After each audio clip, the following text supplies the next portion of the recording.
Hey, oh, here we go. We're actually... Oh, no, wait. This is Cloud... Oh, yeah. Cloud9 Immortals. Here we go. We're at the beginning of the... And you want to watch... No, I asked the chat, and they said this one was the one to watch. All right, so Immortals are going for a push onto A here. It's only Tenz holding from the high ground. Looks like they're playing full retake. Yep. It looks like actually they had a read that they thought Immortals were going towards B for some kind of B split, and instead Immortals just pushed onto A. But full retake here. I think it's a good idea in some of these situations. I mean, the positioning here for Immortals is not optimal. They've got two players in Hell. I hate double stacking Hell. I mean, they're almost triple stacking Hell.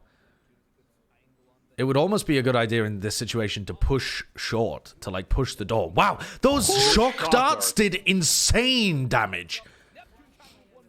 Gangster! Yeah, they destroyed the players on balcony, and the guys pushing from door just couldn't do enough. I mean, fair play. Those shock darts actually were very influential in that. Yeah. Maps are predetermined. You can see Bind was map 3, even though it ended 2-0. No, the maps get selected before the start of the match, but they're not like predetermined by some tournament organizer. The teams still pick them. 6-6? No, it's not 6-6. It's the beginning of the game. All right, are Cloud9 gonna force buy?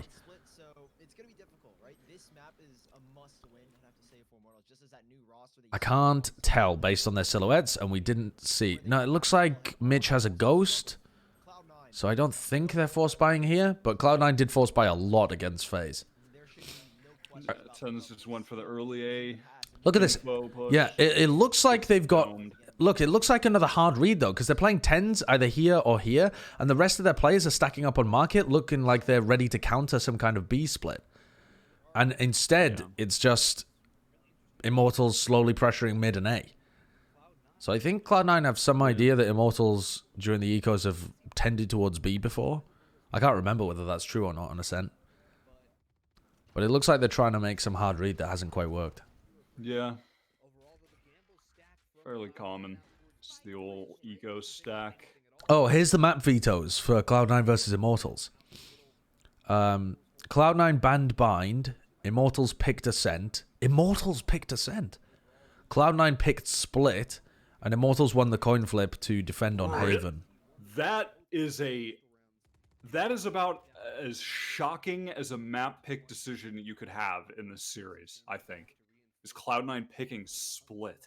Yeah. They have looked all over the place on that map. They have had no level of consistency on that map whatsoever. The thing is, though, they're not... I don't think that they look that great on Haven recently either. And Bind has normally been a good map for Immortals, hasn't it? So you're in a situation where... oh my god. ShoT up dies to the spike. What the fuck? The spike goes all the way through to pizza. That is so unfortunate.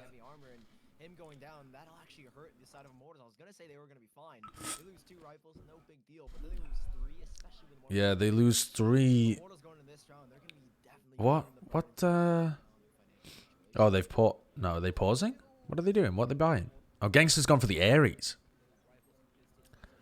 He had an Ares last round. I wish we saw the economy way more. Oh, he kept the Ares from the previous round. Flash and dash into mid from Tenz. Tenz pressuring towards tiles. Fighting Neptune. Neptune gets the kill on him. They are never putting pressure on B main when they run that play. It doesn't work unless you put pressure on B main. And it also works much better with a Sova. You can't just dash Tenz into mid and hope he carries the round when he has no support or distraction from anywhere else on the map. Ah!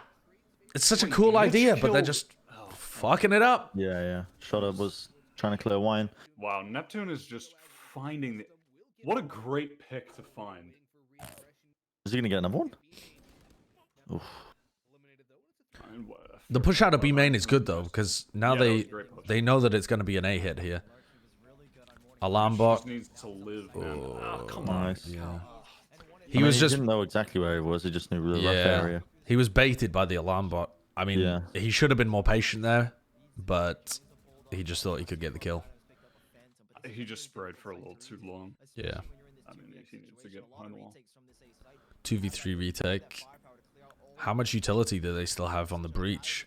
If Vice still has a bunch of flashes left, but I think he... Oh, he still has one. This is winnable. Great kill. Oh, and that nade has gone straight onto him. Do so much damage. It did no damage. He managed to get out of the way. Yeah, he got out of the way, but they know where he is. Yeah. Oh, great retake. But also, so much utility. Everyone on Immortals taking 1v1s again, though. Like, just facing on A main, and then not playing the... I mean, they were trying to play the crossfire, but Stanley got kind of forced out of position, but... Yeah. Ugh. Good use of utility on the retake, though. Yeah. That's how you use a raise nade. Just yes. Force players into certain positions. Yeah, definitely. Get all the info. Really crucial round as well, because that's broken the economy for Immortals, especially considering the damage they did in the eco on round 2. Yeah. And huge from Vice as well. I mean, he obviously just finds all 3 of them. Yeah. Getting the first kill with the scoped and Bulldog is actually the biggest kill of them all. Tenz is going to be holding A main here. You know, Shinobi getting information from Catwalk. Vice is just jump spotting mid. Playing mid very open here. Really passive hold of mid.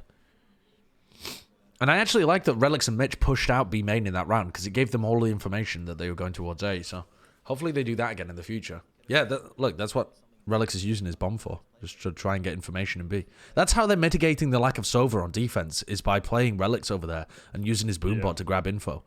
It's actually a pretty intelligent, different way of playing the race, instead of having them play on Catwalk.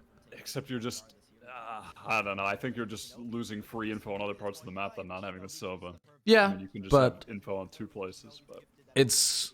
If you're committed to not running the Sova for whatever reason, it's a pretty good replacement. Sure. I mean, yeah. The boombot is great on B main and it's great on Cat. Okay, retake for Cloud9. They've got an ult here. Do they invest the breach ult? Yep. Going for the breach ult. Okay, huge potential here for Neptune. If Neptune gets the kill, Neptune gets the kill on Shinobi and gets it also with another kill. Oh, Neptune doesn't want to overface though. Holy fuck! Holy shit! What the fuck? This guy is nasty! Sorry, what the fuck was that? What the fuck was that? That's insane! I mean, Neptune was so good in the round as well, just hiding at Catwalk and waiting for the perfect time in backstabbing Shinobi. And then ShoT just pounds them! In mid-air! Double kill in mid-air! Disgusting. Unethical. What the fuck was that? Like, show me a replay. I want to see that shit again. That was wild. Christ almighty. What? And now Cloud9's economy's fucked. Yeah, they've just broken them. They've counter-broken them. Immortals on an eco round win that with some magical play from Neptune and ShoT. Holy shit. I'm just stunned. I'm stunned. That is ridiculous. My That is brain stopped working. absolutely It ridiculous. melted. ShoT is playing probably better than both Asuna and maybe Dicey as well, who he's coming to replace. This guy's such a good talent. Okay, maybe not playing against the Sentinels TSM, but still. He's blinded and gets 2. Of course. Of course he does. He's feeling himself. Because his crosshair placement is good. He just gets 2. Oh, yeah. He is absolutely... Yeah. After you get a 3K like that, he is just going to be in alpha mode all map. Holy fuck. That is honestly unbelievable. Crikey. Crikey. That is the sick thing about Valorant, or like these type of tactical shooters, is like someone in your chat, Josh, has just said, I don't even know what's happening in this game, but even I know that was fucking nuts. Like, yeah, you can appreciate the skill required.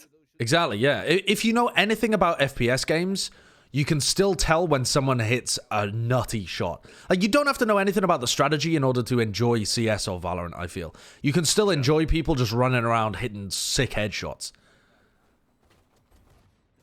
Shot up. Ace coming in. He gets an ace. An ace. After the previous round, he's so fired up when he gets the ace with the Reyna and dies because he doesn't dismiss out of there. The second time he's died from the bomb. If he just dismissed, he would have got the speed boost and he would have gotten away from the bomb. It's money capped at the moment, I think, unless it's bugged. He was money capped, so he doesn't give a fuck anyway, does he? Oh, wow. This is genuinely, I mean, this is crushing. From what we've seen from him this weekend, I don't think we've seen a player. He's the best player of the tournament. Explode on the scene like this. No, but he's all, yeah. I mean, he's the player of the tournament so far, and he's brand new. Tenz 0-5, shot up 10-3.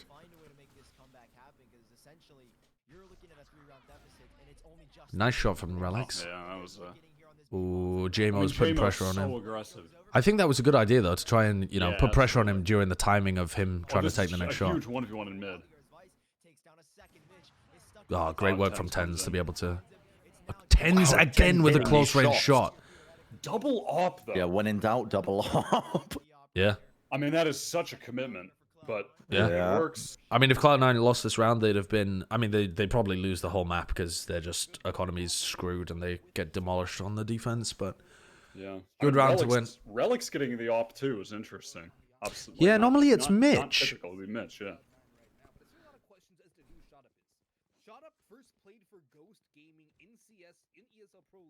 All right.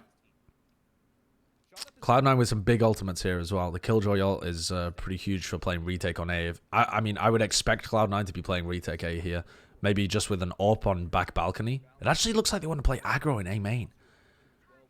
I think that's a strange decision, but it might be one that Immortals don't really expect. Okay.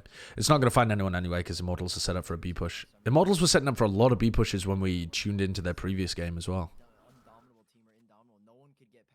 Dude, it's actually hilarious that Immortals are getting Vindication like 3 days after creating this roster. Yeah, the Reddit is molding. All the who megalol Redditors are gonna be on. They're gonna be dick riding after this.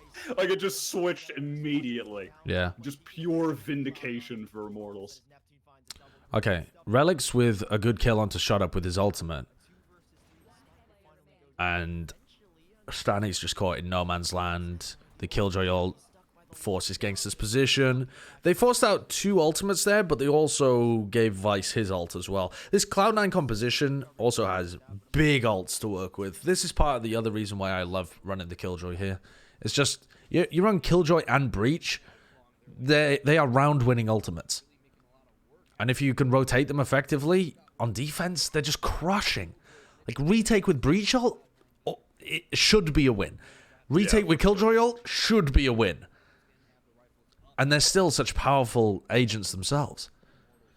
Alright, they're going for the A main pressure immediately with Tenz AWPing again. He's probably going to get the kill on ShoT up here. Yeah. Wow. Fucking what?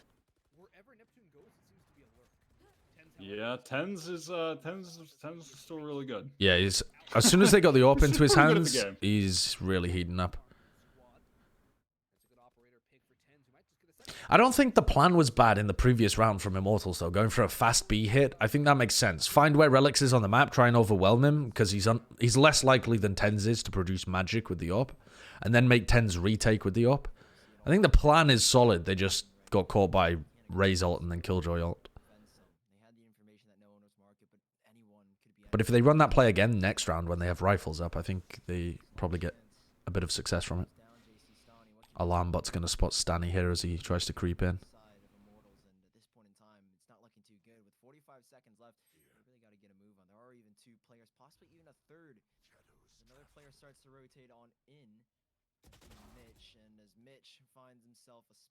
Hard for Stanny. Multiple angles to check there.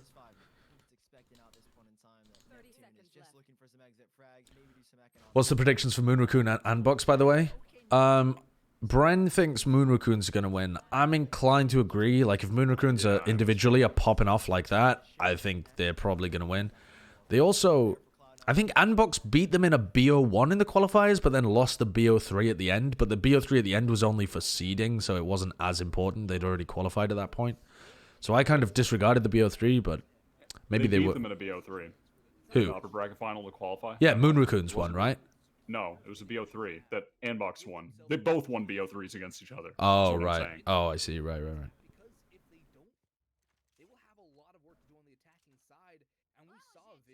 What are you guys decoloning about?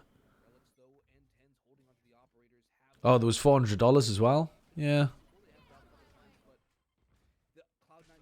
Okay, so Immortals again are going for a B aggressive push. Like I said, they had a good plan in the previous rifle round. They just got caught by ultimates. They might get caught by ultimates again, though.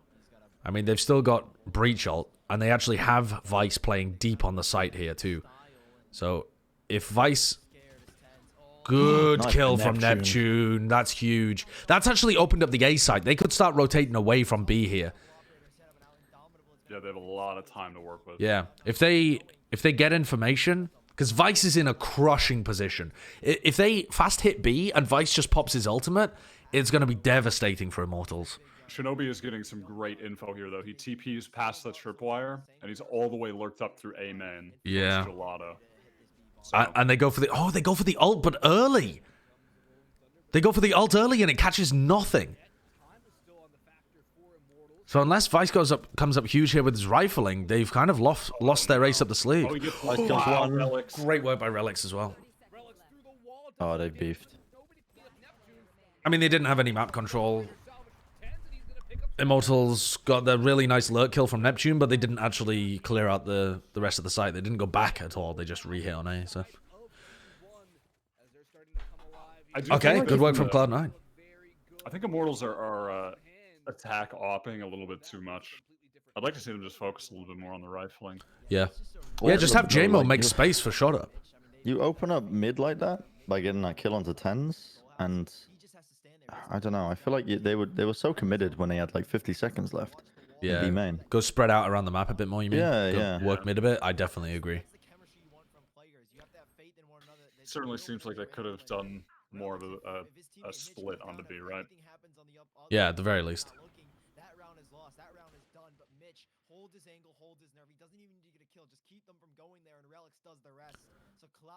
Shot coming down mid, but this is another eco coming up here. Does Shot Up know that there's a turret there? Because when that turret goes off, he's got to anticipate someone maybe flash in the corner or something. Or at least dry peek in the corner. They don't really have a Phoenix, and the Breach isn't going to be playing on A, but...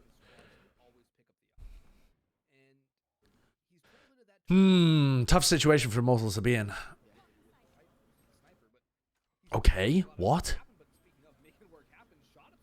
Shot Up gets the kill on Shinobi as he pushes out A main. Oh, Tenz is in trouble there. Oh, wow. He is in a lot of trouble. Oh, I love this dash engage, but it might get backfired. Oh. How has Mitch killed 2 in main? Yeah.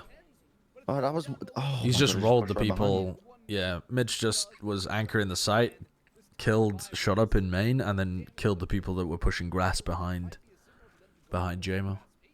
Great response by Cloud9, actually. Yeah. Fast response. Really good play by Mitch.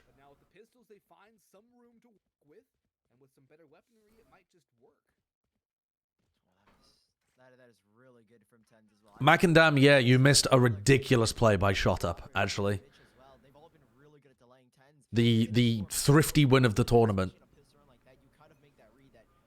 Alright, they're going for A pressure here with Neptune lurking. It's a fake flash and dash from Cloud9. Getting ready to kill the recon dart. This is just a full A execute, so Mitch has popped his Killjoy ult to stop them pushing. I'm not really a fan of Killjoy ults being used like this, because all it does is reset Immortals. But... Yeah, it hasn't... But they haven't actually got any map control off of it, you know? They've just kind of... They've just bought time. That's it.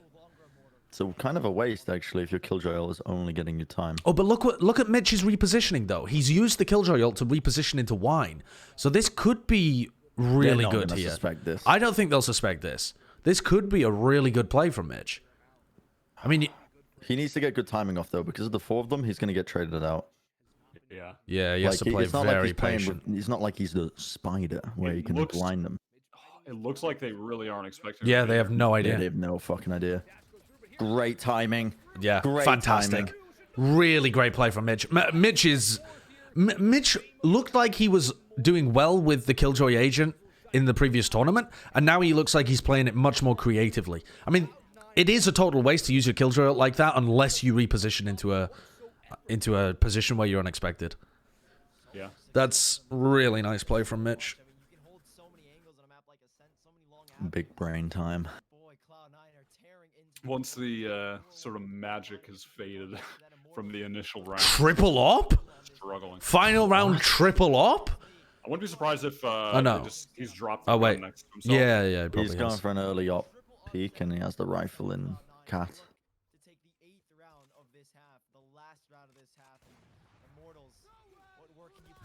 I mean, this is a... Okay. Are they going to try and push her into cat here with the off the back of the ult? No. They're really getting snarled up in the choke points here. They've been hard red. But they were going to be going for the A attempt again. Yeah. Because the way they were stacked onto A. I think there was some confusion in terms of what Immortals were actually trying to do there, because JMO had the bomb. I think he was scared to go in because he had the bomb. And then he just ended up dashing in too late anyhow with the bomb.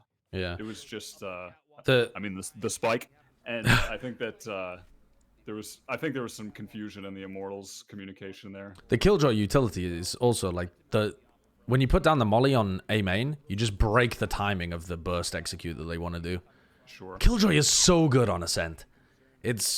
I feel like it's almost a must pick.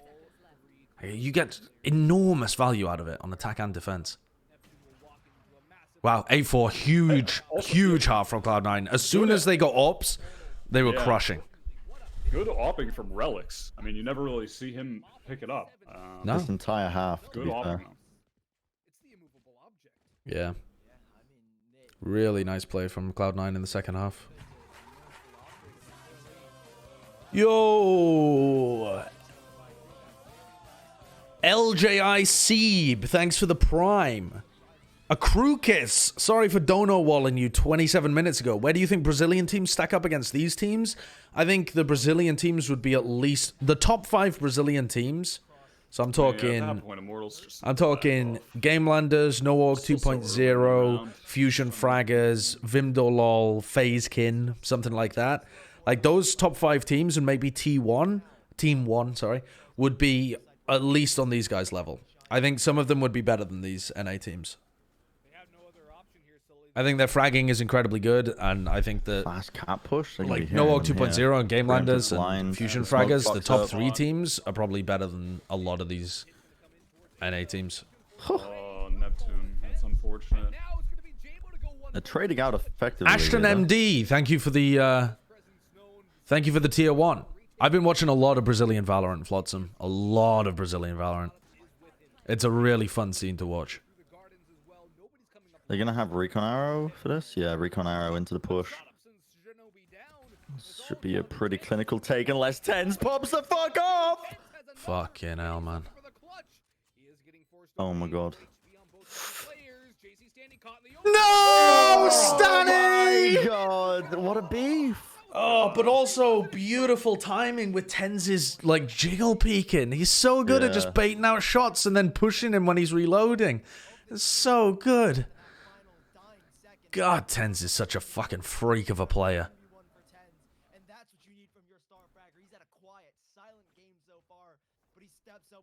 How do I think Vision Strikers and Jupiter would fare against these teams? I worry about their fragging ability, to be honest. I think they've got some really nice set plays, and they've certainly been working on their mid-round stuff, but if you can't win the duels, then you're fucked in Valorant. Like, you can have the nicest strats you like, but if you lose your 1v1s when you're favored, you're still going to lose the game. And I'm still a bit concerned about that aspect of the game from Vision Strikers and Jupiter. But they're like strategically very good, or NG. tactically very good. Did you watch the game last night, Josh? The Vision Strikers T1 Korea? No, not the last. No, because I didn't think it was going to be close, and Vision Strikers had to reverse sweep in the end. So I was really surprised. I woke up this morning and I was like, how the hell did they lose the first 2 rounds? And apparently the T1 jet disconnected halfway through as well. So Vision Strikers got a free 5 rounds while he was disconnected. Really? I mean, that's what people in the chat... I don't know. That's what people in chat were telling me, though. So I've no idea. What the hell? I've no idea. It's interesting. I mean, again, another VOD that we need to watch. Yeah.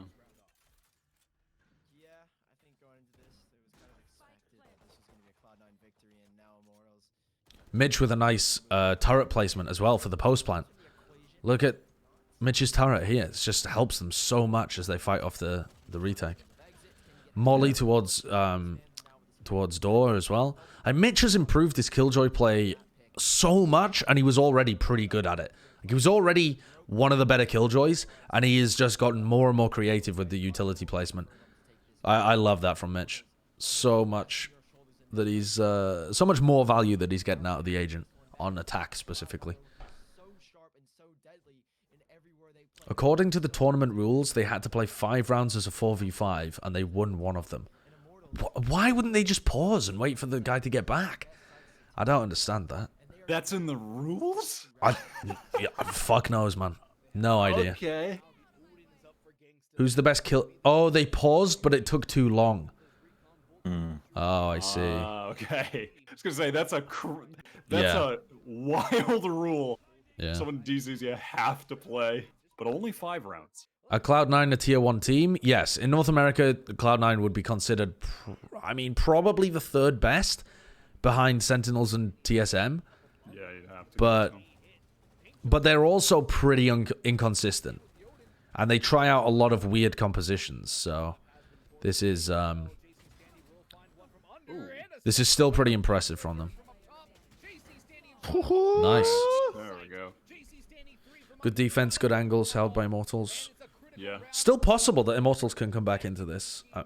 No, Sentinels and TSM are not in this tournament. Sentinels, TSM, 100 Thieves, NRG are the notable teams that are not in this tournament. Am I forgetting anybody else? I think those are the... Envy. Oh, Envy, yeah. Yeah. And Dignitas, I suppose, as well. Yeah. There's a Reddit thread about First Strike, and I am mauling again at people thinking EU is not competitive. The people on Reddit don't watch European Valorant. I swear to God. They think the G2 are just guaranteed to win, and they are not. FPX are breathing right down their fucking necks. In fact...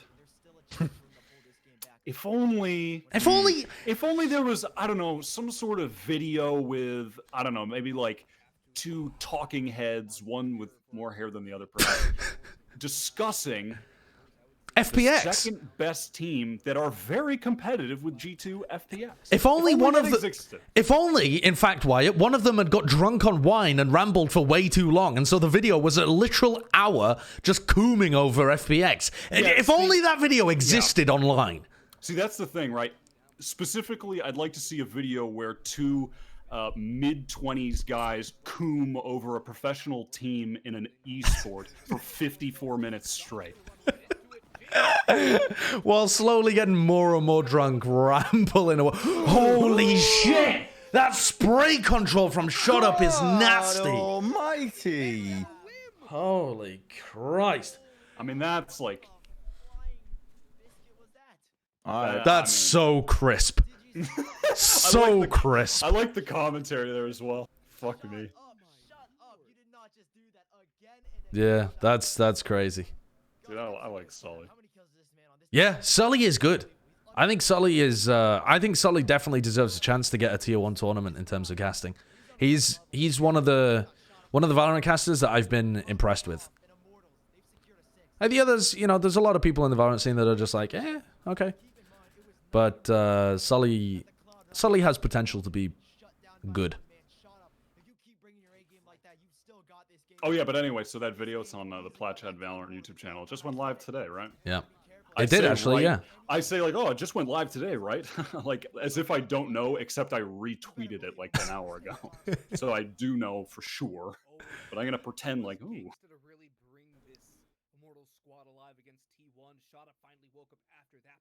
All right, let's take a look at this. Let's focus in on the game as well. Cloud9 looking like they want to attack towards B here. They don't have any lurkers.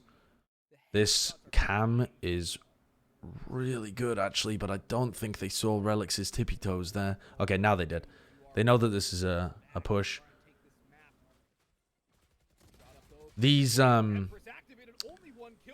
cages and jet smokes are actually really good for blocking the breach flashes. But Cloud9 have still managed to muscle their way into the site. Mitch using his Killjoy ult. I'm assuming that Cloud9 are going to try and reposition off of this as well. That's what they've been doing in the previous times. I wonder how... Relix is getting himself into logs. Mitch has gotten himself into B main. I love this. Mitch is using these Killjoy ultimates to just ruin people's knowledge of where they're positioned on the site. Oh my God. God. Wow. That's so nice, though, from Stanny and Gangster. Oh, Gangster with the Odin. I can't believe they do it. That's such a... That was so well played, though. Stoney getting the first kill and then tucking himself away, and it just baited out Mitch. Yeah. God, that is so good. Cloud9 played it well as well, though. You know, like, Yeah, both they had teams great played pretty positions. well. They had good positions. Stoney really played that well. I mean, obviously, Gangsta had to hit the shots, but, you know, he had an Odin. He was firing 1,000 bullets at Mitch. Surely some of them will hit. Shut up, skilled player. Shut up, skilled player. Yeah, this is... I can't remember who this was about, but it's a CS meme. Shut up, skilled player, but that is not normally. This very, very insane. They need to check him PC and game. Maybe he not cheating, but maybe he using the game deficit. And this can't seem on game screen. He needs to check up.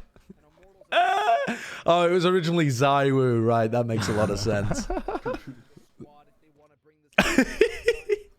Is it an HLTV copy pasta? Or was that from Twitch chat? I feel like that screams HLTV. Yeah. Alright, Cloud9 with some big ultimates here, though. Vice with a breach ult. I actually can't believe Immortals are bringing this back. Yeah. Okay, this is going to be tough, though, for ShoT and Gangster over at the B site. They're playing retake here because they know that the breach has ultimate. So if you hold close, you're just kind of fucked. Gangster's going to get so much information with this Good drone. timing. Yeah, perfect timing. He knows that this is a full-on hit. Oh, he's going to get pushed, though. He's going to get pushed by Tenz. He's backing now, the timing. Yeah. He knows that he just has to spam, and he knows that it's possible for someone to push him through the smoke. Gangster's smart, man. Gangster's smart. He is. He doesn't really get too much credit, I feel, but he's good. Oh, wow. They know that Tenz is in logs right now as well. Nice. Good work. And this breach ult, there's just no chance. The Raze ult might work, though. Ooh, Shinobi wins a 1v1. Oh, Relics with another good kill here as well. They're getting kills. If Immortals Oh, wins the this spray round- through though. The Odin goes... The Odin go brrrr! Oh my god. That is... No, that is genuinely... If Immortals win, that is the game-winning round. They expended all their ults. to Yeah, win. they did. If Immortals win, it's off the back of this round. Yeah. I think it's smart, though, to use your ultimates in that round, though, because even though you're on an eco, you had full site control, and there was a chance of something happening. The problem is that Tenz got spotted at logs. The idea there is that Vice wants to use his breach ult from sight, and Tenz can pop out and kill the guys that are stunned. But Tenz got spotted by Stanny's ultimate. It was such a beautiful ultimate from Stanny to spot Tenz when he's by logs. Great Omen ultimate.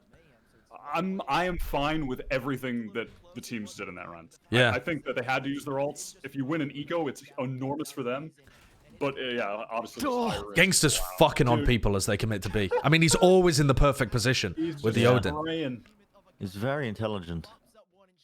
And obviously, ShoT is producing magic over by the B site as well. I think you've got to just kind of drop the ego and go A here for Cloud9. You're getting fucked by ShoT and Gangster. Well, they were going there because it was working when they had Neptune playing in sight. They were able to take it far more easily, but Gangsta is just torching them in the Odin. Yeah.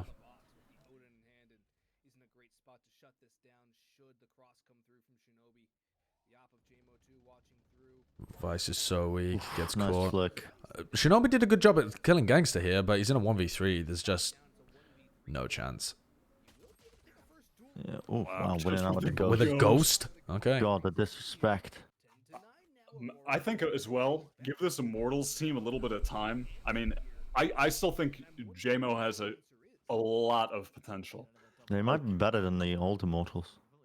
I don't think there's any. I don't think there's any history like bad blood between C9 and Immortals. JMO has definitely had flashes of greatness. I mean, it's mostly been shot up very consistently, just incredible this tournament. Yeah. But JMO has had some destructive maps. He's just been fairly hit or miss. He's just giving them the crazy rounds here and there. Yeah, he does seem a little inconsistent, but he's generally speaking doing his job on Jet. He's just not popping off with regularity like Shot Up is. Yeah. I just give him, like, if JMO improves significantly, which he very well could. Oh, JMO might get called out here. He's going to get blinded. Oh, not even blinded, just peeked. Straight up dry peeked. Yeah. This is fucked. I mean, Cloud9 are in a very good position to win this now. Tenz dashes in here.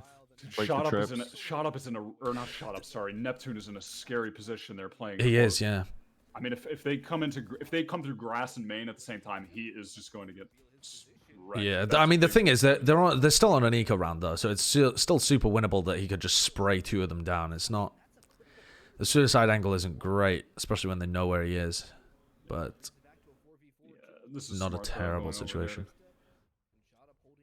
I think a catwalk push is their best idea here. They missed the timing here. What, Cloud9? Yeah. I agree. There was an opportunity when they got the kill on Cat. Cloud9 though, they love to play these slow rounds where they wait until there's like 20 seconds left. Good. He really is. He really is ridiculous. What the fuck? You're kidding. He really is ridiculous. If he manages to keep this level across all the tournaments that he plays, he's immediately going to be one of the best players in North America. Yeah. Like, just straight up, he is one of the best players in North America if he keeps this performance up. I mean, this is... It's fucking Tenz Sinatra level of gameplay. I mean, okay, he's not playing against the absolute best in NA, but he's playing against the third best team, and he's shitting on it. Hear me out. Trade him in for the Bugatti. Sell him to NRG. Buy yourself a Ferrari.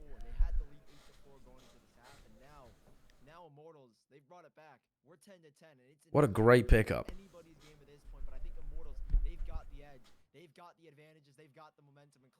I mean, dare I say, he's better than Asuna. Oh, yeah. Absolutely. I mean, I'm still wondering whether he's better than Dicey. I mean, they play slightly different roles and different agents. Or not really different roles, but different agents. But, you know, Dicey was really heating up towards the end of Immortals. He was putting on a clinic against Sentinels, even when they lost. But Shot Up seems like he's the same level, maybe even a little better. Shot Up dies, they start rotating, but now, okay, they're double backing, actually. They've read that they're going to be going for an A here. Yeah. Because Gangster just didn't spot anybody. Yep, now they know. Okay. Nice double read, Neptune. I suppose. Neptune pops it. He pops his cage so he knows that he can't be seen by the guys pushing out. That's so good. That's so good. Gangster with the ult coming from B. That's so good from Punish Immortals. their push. What? Oh my lord, what a play. The Sova ult from Spawn as he pops the cage so he knows he can't be seen, and he just fucking swings it to catch the players that pop out of the cage. And Stani dropped the smoke as well. Yeah. Because he was getting one-wayed by the cloud, and he dropped a smoke, so you go through it. So good. That requires some large testicles to go for that play from Neptune, but I think it's really good. A great read. What a comeback! What are they going for here? I think this is just going to be a straight-up sight hit with Killjoy ult and maybe Breach ult as well. They played for Orb and have got it now. Oh no, they're on an eco. They know, but they they are on an eco. They're on an eco. I don't think you can invest ults here unless you get onto site for free. You have to try and hit the site without using your ults because you need to win the next round. Because Immortals are likely to get to 12, and then you want. Oh, timing. I mean, that is just a gorgeous opening for Cloud9 now. This should set them up for the win. Cloud9. With the ults that they have, like, I think you commit ults now that you've got a player advantage. Definitely, yeah, I agree. But you've already got the site, so you want to commit the ult to like stop the retake. I think. Good shot from Mitch as well. Pop there. Oh, ShoT's going to feast on them. Unless Oh my god. you're reloading? Don't reload. Oh, J-Mo just comes around the back. Gangster covering the flank. It's a 2v1. They know where he is. Yeah, so tough The for Vice to shock get arrows. this. Ooh, No, Oh so my. good. yeah. And what else did they commit? Just the breach ult. Breach ult? Yeah, so That's they still a have big one to Killjoy. commit. It is a big Yeah. one to commit. But like you said, it was the right time to commit it. By the way, do you guys want spoilers for Moon Raccoons versus Ambox? Give it to me. Yeah, go on. Are they jet ulted? 12-8. I thought JMO jet ulted, but yeah, you're right. Jam- Tenz Jamo jet did ulted that. as well. 12-8 Moon Raccoons over Ambox in map 1. Moon What Raccoons did I won predict for 12 map 1? Yeah. Moon Raccoons 13-7. 13-7. So yeah, 13-8, and you would be almost bang on the money. Brent, have you been smoking some psychedelic mushrooms to see into the future dimensions? He's licked the psychedelic toad. I mean, they might still lose.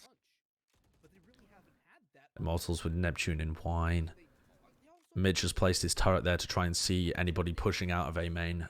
And I think Neptune got the timing on him, so they won't expect him to be there, but the turret will give the positioning away. So Neptune's kind of just useless here in wine.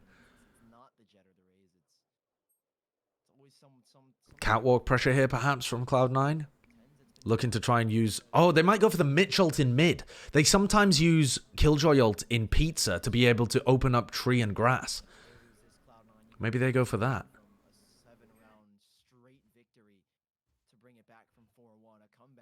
Yeah, this looks like Mitch... Yeah, Mitch is going to use his... Oh, it's not in Pizza, it's in bottom mid, but... Yeah, this clears grass and tree, and normally Mitch lurks through mid while the rest of his team goes catwalk. Okay, they're doing something different here. It has relegated JMO and Gangsta to sight, which is obviously it's easy to kill players. It's Oh, like great JMO shot, hits great that. shot. Good reactions. Another JMO peek on hits that. Tenz. Dominant. Oh, he gets 3 on the Dominant. round. I mean, Immortals winning against Cloud9 on Ascent sets them up for an easy 2-0 in the series. That's what I said at the beginning. I don't understand Cloud9 picking split. They have never Split been map good on 2. it yet. Yeah. And they Map pick it. 2, and it's Immortals on defense. Yeah. We're about to see Cloud9 pull out with the fucking Viper Sage comp. They're going to have some great... I guarantee they are going to have some wild shit going into this map to pick it. Look, you can immediately tell that Sully's young because he has a periodic table of the elements on his wall. Like he's doing chemistry in high school or something. Oh, that's a legitimately star level performance from ShoT. What an incredible map from him. I mean, you can... What was it, like round 3 where he got those eco wins? Just fragging people in the air? Yeah, and then that nice little ace cleanup on the next round. Moon Raccoons won 13-9 on Haven.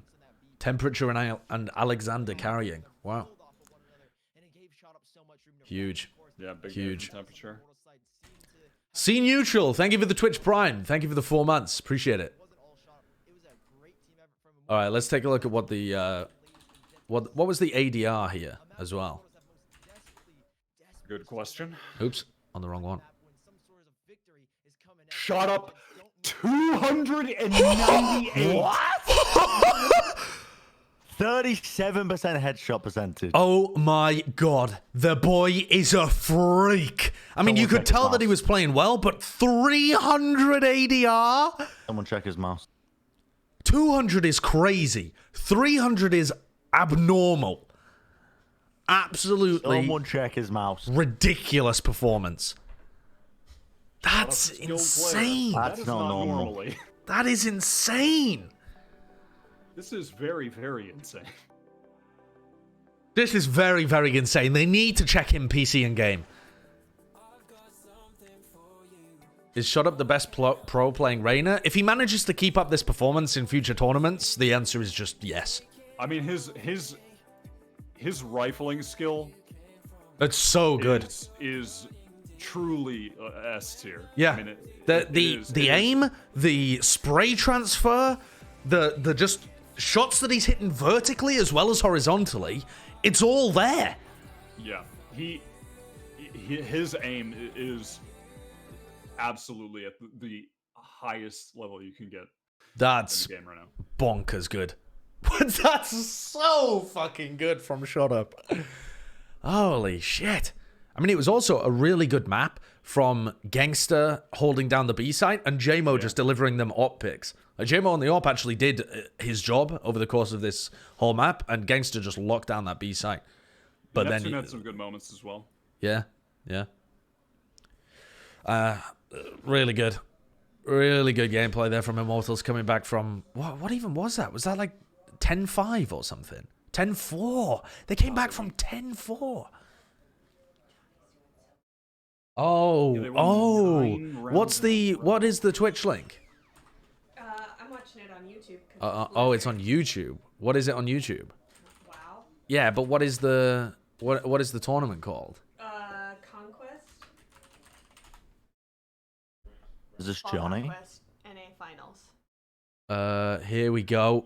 Look at this boy. Look at this boy. Jonathan Larson on the World of Warcraft stage. Oh, baby. He's so good, too. Look at his beautiful little face. He's doing well? Joy in listening to him cast. There you go. He's doing well on the cat. Oh, well, his face is gone, and therefore we turn off the stream now. Bye-bye. I don't know anything about World of Warcraft, but I love Jonathan.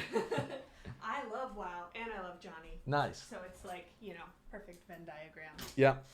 The Venn diagram is perfect there. No Johnny, people leave. Jonathan Reinforce Larson, people arrive. Okay, what are the other games that are going on right now? Is Moonrakun's Sandbox in the middle of a break? Yeah, looks like it. Yeah, it is. Okay, never mind. We'll stick on Cloud9 Immortals then. I'm still just blown away by this. What a map. 300 ADR. Yeah, that is crazy. What do the stats look like in the tournament overall right now? Shut up. I mean, hello, poised. Like, ignore that. What? 21 rounds played. Ignore that. Okay, minimum number of rounds played. Let's say 50. 50. Yeah. Oh yeah, this has still got people from the qualifiers, right? Because Kampiki's on spot up that didn't make it. So actually, I think we need to increase the rounds to like 100 in order to get the people out that only played the qualifier. If you increase it to 100 still actually has some of these guys, but whatever. Probably need to hit like 100. The thing is, Spider only has 113. Yeah. So all right. Well, just leave it as. Yeah, we'll just leave it as is, and you can mentally remove the people that are only in the qualifier. But yeah, I mean, look at this from ShoT. Ridiculous. Tenz has not had the greatest tournament, and he's still in third place. It just shows you the expectations on Tenz's shoulders when you feel like he's underperforming, and he's still statistically the third best player. Well, the second best.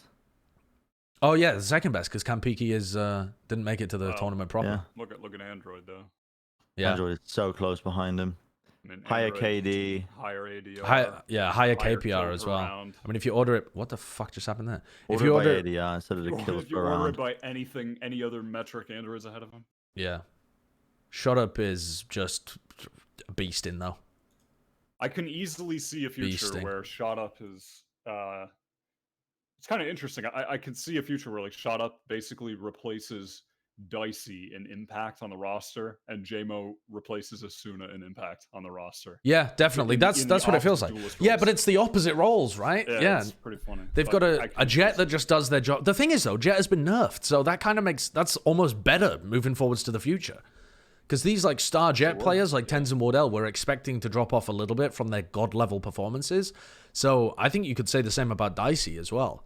He was really crazy with the Jet Ultimate, and that has been pretty significantly nerfed. So I think it almost makes more sense to have someone like ShoT be your star player in the other duelist position. God, look at that ADR, though. Fucking hell. Chase creeping into this one as well. He was playing well on the Reyna in a bunch of their games. Sean, 12,590 creeping in there as well. Not bad, not bad. Android playing in the qualifiers probably increased his stats a little bit. Yeah, that's true. It's a pity that you can't only limit it to the playoff. Actually, maybe you can do that.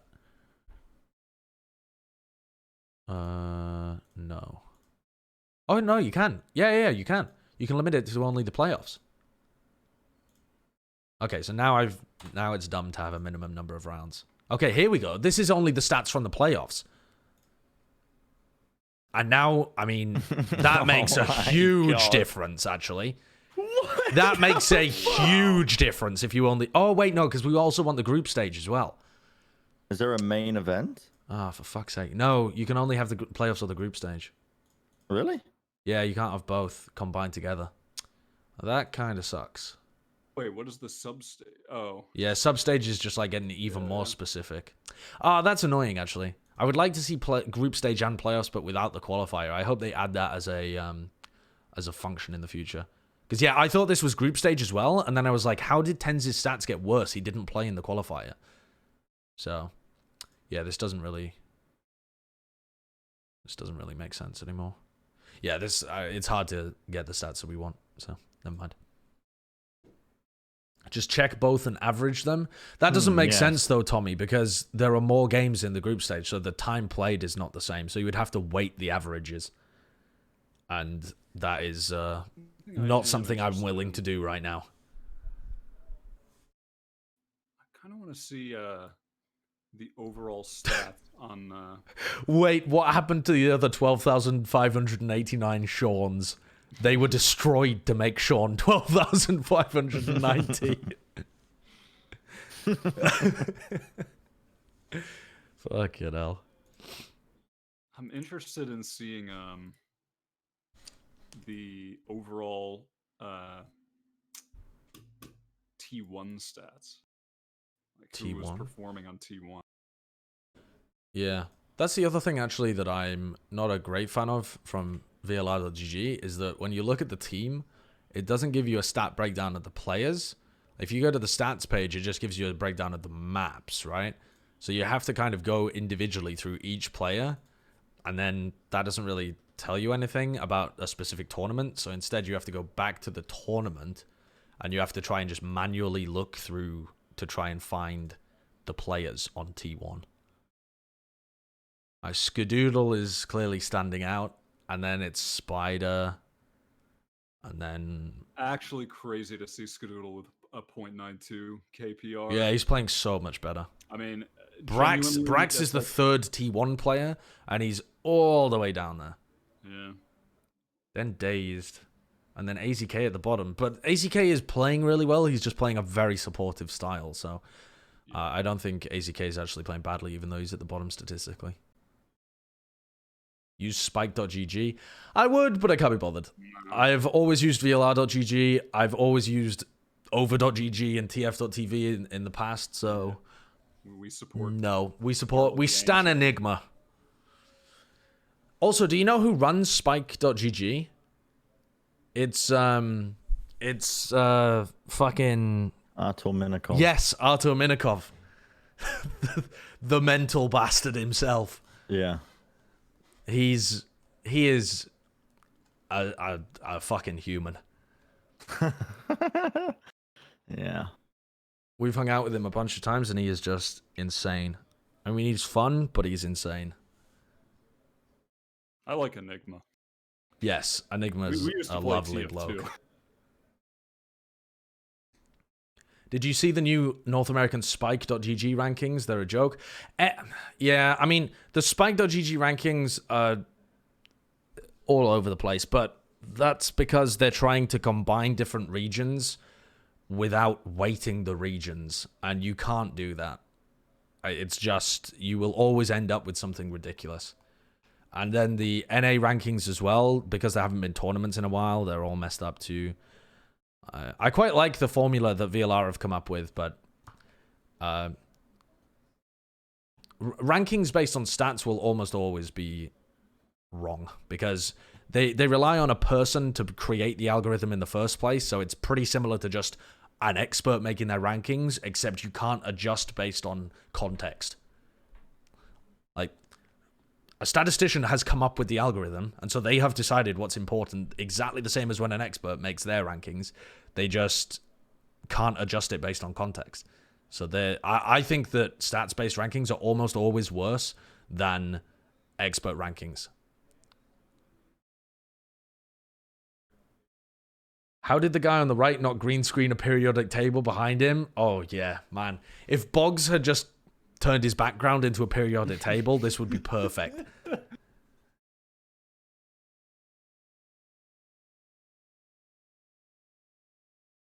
Alpha Crash, you are a terrible person if you used to bully people in high school. We do not stand the bullying. Oh, dude, that's a colon D. That is a D. That's a colon D. That's a happy face. Bullying is a colon D. Okay. I mean, yeah, that's also a D. All right, here we go. Second map. All right, what have Cloud9 got for us here? Mitch on the Killjoy. Vice still playing the Breach. Can I unmute? What do you mean? I have unmuted. Yes, I now hear it. All right. 3 players playing towards A. Okay. What do they do with the turret? What do we have here on Cloud9 though? This looks a bit more reminiscent of what they were doing in Pop Flash. Yeah, it's... I mean, obviously with Tenz on the Reyna. It's right? a bit more like a triple duelist look, except they've got the Breach instead of the triple duelist. Right. I actually really like Cypher Killjoy on Split, which is something that Cloud9 have run before, but doesn't look like they're going for it here, obviously. That's just... Dude, that's just absurd from ShoT up to even... Oh, nice from Gangster. A decent position here. Didn't Immortals completely plank with this triple duelist roster on Split before? Who did they play against? Didn't they play against Gen G? Was it Gen G? Did Immortals... Have they played Yeah, Split they've yet? definitely played Split because Gangster played the Phoenix, and I think they right, lost with yeah. the triple duelist composition. Okay. Yeah, you are correct. I can't remember who they played against, though. Can anyone in the chat remember who Immortals played against when they played this triple duelist versus triple Must have been duelist? against Gen I think it was G. against Gen G, and GMD just Yeah. tore them to pieces on the Reyna. Yeah, it was against Gen G. And Box are playing Viper on Are they Split. running the same comp? Cool. Yeah, they are. I think Viper on Split is pretty viable. I mean, we've seen Safe play it before on Bonk as well, and he made that Yeah. look very decent. You just have to have a good strategy for it. Yeah, Poach really likes playing the Viper, it seems. Yeah, they played this quite is- a lot of this, This is the same comp that they ran against Gen G, and Gen G beat them 13-3. Yeah, double blind into mid here to try and take mid control on the eco. And they have been shredded. They got no value out of the flashes. The Shinobi. Yeah, I think Cloud9 are just going to eat them up here with Tenz on the Reyna. Yeah, I forgot that Immortals did play Split and got bopped by Gen G. So that does give Cloud9 some more credence to actually picking this map. Yeah. But just in terms of their own play on it, I don't think this would be a map that they would ever pick. Unless they also have started to feel really comfortable on this map in scrims. Yeah, I feel like having moved Mitch over to the Killjoy, they might have some better performances on Split. Because Killjoy is so good at being able to just put down utility and control information on the map. You never have to fight aggressively for mid on defense if you don't want to, because the Killjoy utility will just find out where everyone is pushing and give you time to rotate. Yeah. Ironically, Cloud9 are the team that started the triple duelist comp on Split in NA, and then now they've moved away from it, and Immortals are using it against them. Yeah. Okay, Cloud9 moving their way up mid. Mitch with a turret to be able to peek and gain control of B main early on. Now they've got it. Mitch should probably recall his turret for use in the... Like, if Mitch recalls his turret, he can use the turret to be able to peek down B main or to be able to entry into the site as well. But it looks like... I mean, they've got to end with a B split here, so... Turret's not going to find any value in its current position. Blind to take B heaven. I quite like that, but what a nice angle from ShoT up. That blind is huge as well, but the counter blind to stop them. It does just end the push, though. Yeah, 35 seconds. This is what Cloud9 always do on attack on Split. They run the clock down to the last 20 seconds before they push. Matt, you dumb fuck, just join the call. Matt, you dumbass. We're in the same place as we were last time. Oh my god. Matt is so stupid, man. He's always... He did this yesterday. He's like, where are you guys? I want to join the call. I mean, we're in the same fucking place we were yesterday. Just use your brain and find us in the house Discord. You absolute perpedge. Cloud9... I mean, Immortals had their players in really good positions there. Spot up holding a nerdy angle on Heaven, and then Stanny with great value out of his blind. Yeah. Just running the clock down. Immortals always play really slowly on offense on split. Pretty good for Immortals that shot up just can take a 1v3 and get 2 kills. Yeah. Yeah, that is ridiculous. That'll help. That is ridiculous. Can you turn Flame down? Is that a Flame? Bass meme?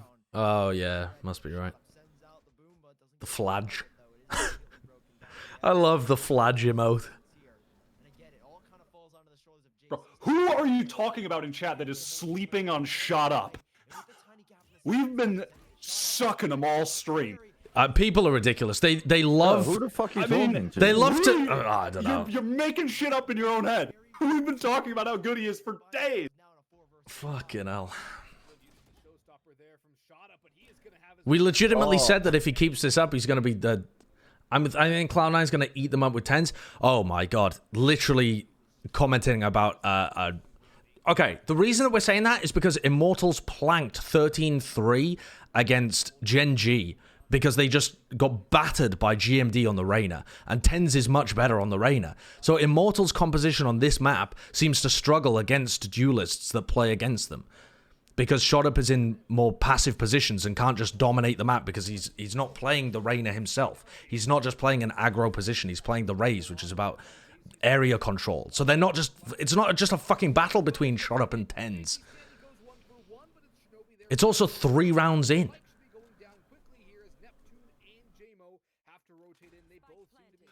Also, I think the idea of saying that ShoT is much better than Tenz is, again, you're just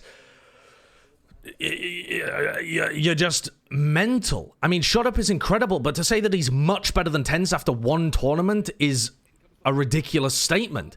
He looks like he's on a comparable level with Tenz right now, but we don't know how he's going to be able to consistently keep it up over the course of tournaments. Reddit, huh? Go back to fucking Reddit. Oh my god, he's the best reach. Bren molds more. I can't believe Sideshow thinks that shot up sucks. Imagine watching any of this stream and thinking that we're underrating ShoT. Saying if he keeps this up, he's going to be a top 5 player in NA easily. Shut up, guys! You guys are morons. He's the best player already.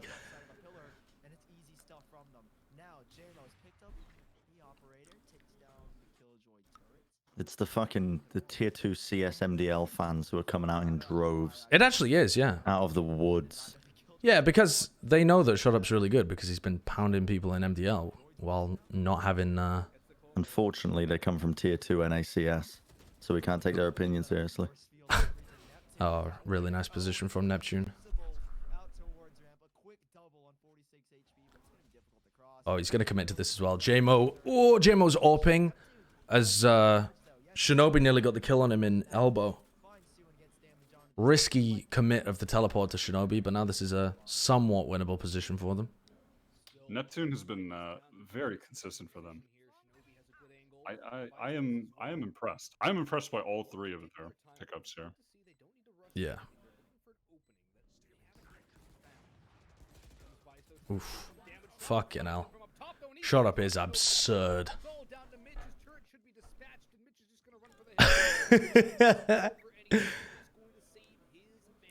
God damn. I love that copy pasta. History shows it. Bren was a dumbass in Overwatch, my guy. No different here. 2 different games, but Bren did the same thing in Overwatch, and he's gonna do the same thing in Valorant.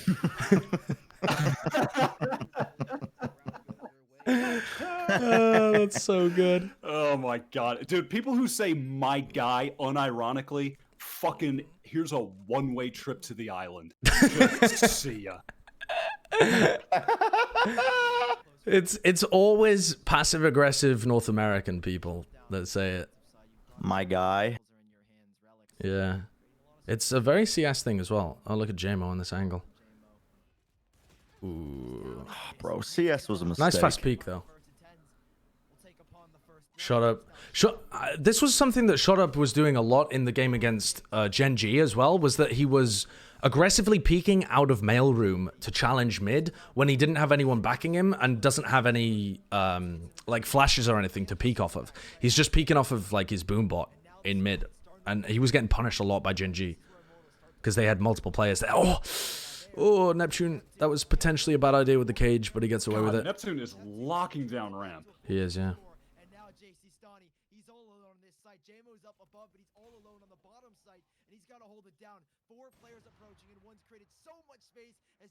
Nice from JMO.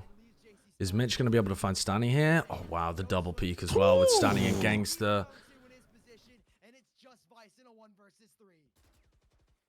Remember that time on Platchat Valorant? You said something about Immortals having the best rifle skill in NA. It's like a off-the-cuff. Yeah. Honestly, we could revisit that in like a month. The thing is, maybe after first strike. I'm saying we'll see where it goes. Yeah. I'm saying we'll see where it goes. If they had, we could revisit that. I mean, if they had managed to hold on to Dicey and Spot Up, if they had managed to hold on to Dicey and Shot Up, I feel like there might be an argument there. But I mean, you just, I don't know. I mean, Neptune might be better than fucking brain not working. Hello. Why is my brain not working? Cola. But and Shot Up looks like he is potentially better than Dicey as well. But I don't think they've actually upgraded, and I don't think that hot take was correct at the time, so I don't think it's correct now either. I think Sentinels is still ahead of them. I mean, it's definitely still Sentinels now. I'm saying it might be a topic to revisit in a month, a month and a half. Especially if Shot Up continues to improve. Yeah, that's what I'm saying. I mean, if Shot Up looks better than he is now, that's like he's pushing best in NA. And if JMO... Yeah, if JMO heats up as well. I mean, he's still really fresh, JMO. He is, yeah, definitely. I mean, you don't expect someone to come out and perform like Shot Up. He has way less experience than Shot Up as a competitive player. Yeah. I mean, he never played at the same level as Shot Up in CS, or any of these guys in CS, really. Or, well, the MDL guys, at least. And in this game, he was, on a tier 2 team up until now. So. Dicey's still a very good talent. I mean, I don't think that he's a... I wouldn't have Dicey as a top 5 player, I think, but he's definitely in the top 10 in North America. Like, the guy's still really good. I agree. But yeah, I know what you mean, Mogo. Neptune. Yeah, that's really good from Neptune. He's just solid in his positions, Neptune. Yeah. He seems to be good for a couple of kills whenever people hit, especially when it's like an eco round. He's just able to slightly adjust and hit the next guy coming in.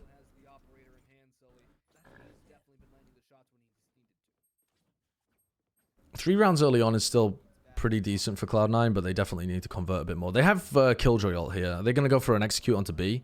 I feel like this composition is really good at being able to execute onto B with the Killjoy ult. You Killjoy ult in Garage, you can get the... if JMO backs off to the safe spot at the back of site, you raise nade him. So many options here if you want to use that.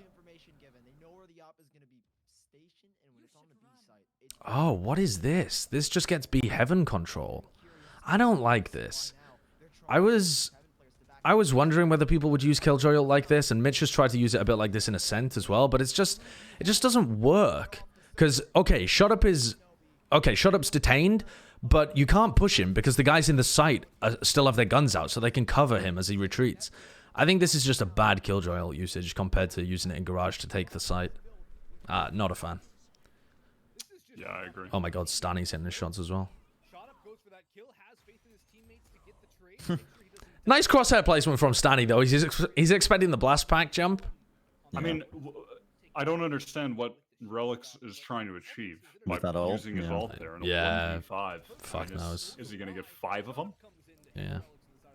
It's just a little too Wait, ambitious. VLR changed their stats page to have the main... really? Oh, they literally changed the stats page so that you can tell stats from groups and playoffs.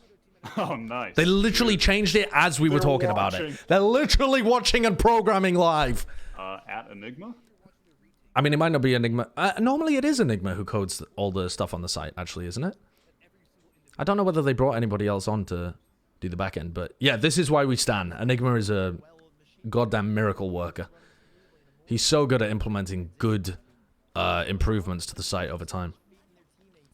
Whereas Raucus plays on FaZe Clan. They got eliminated earlier on. Raucus actually played alright in this tournament. I mean, nothing incredible, but just pretty solid.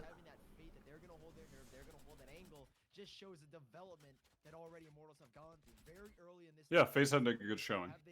Immortals look so much better here on Split than they did against Immortals. Than they did against Gen G. I think partly because Cloud9 are misplaying, though.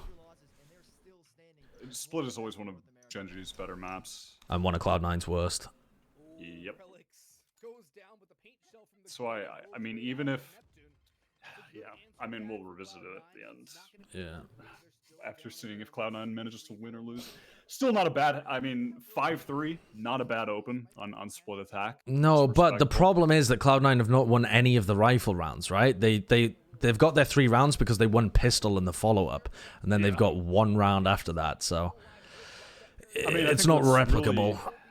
Yeah, what's really unfortunate is I just don't think their ults were used They've got some... optimally in that previous round. No, they weren't at all. And possibly the 2 most key ults on their team. They kind of just blew away. On Yeah, that they one just round. threw him away.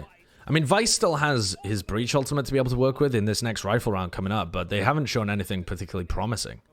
Yeah.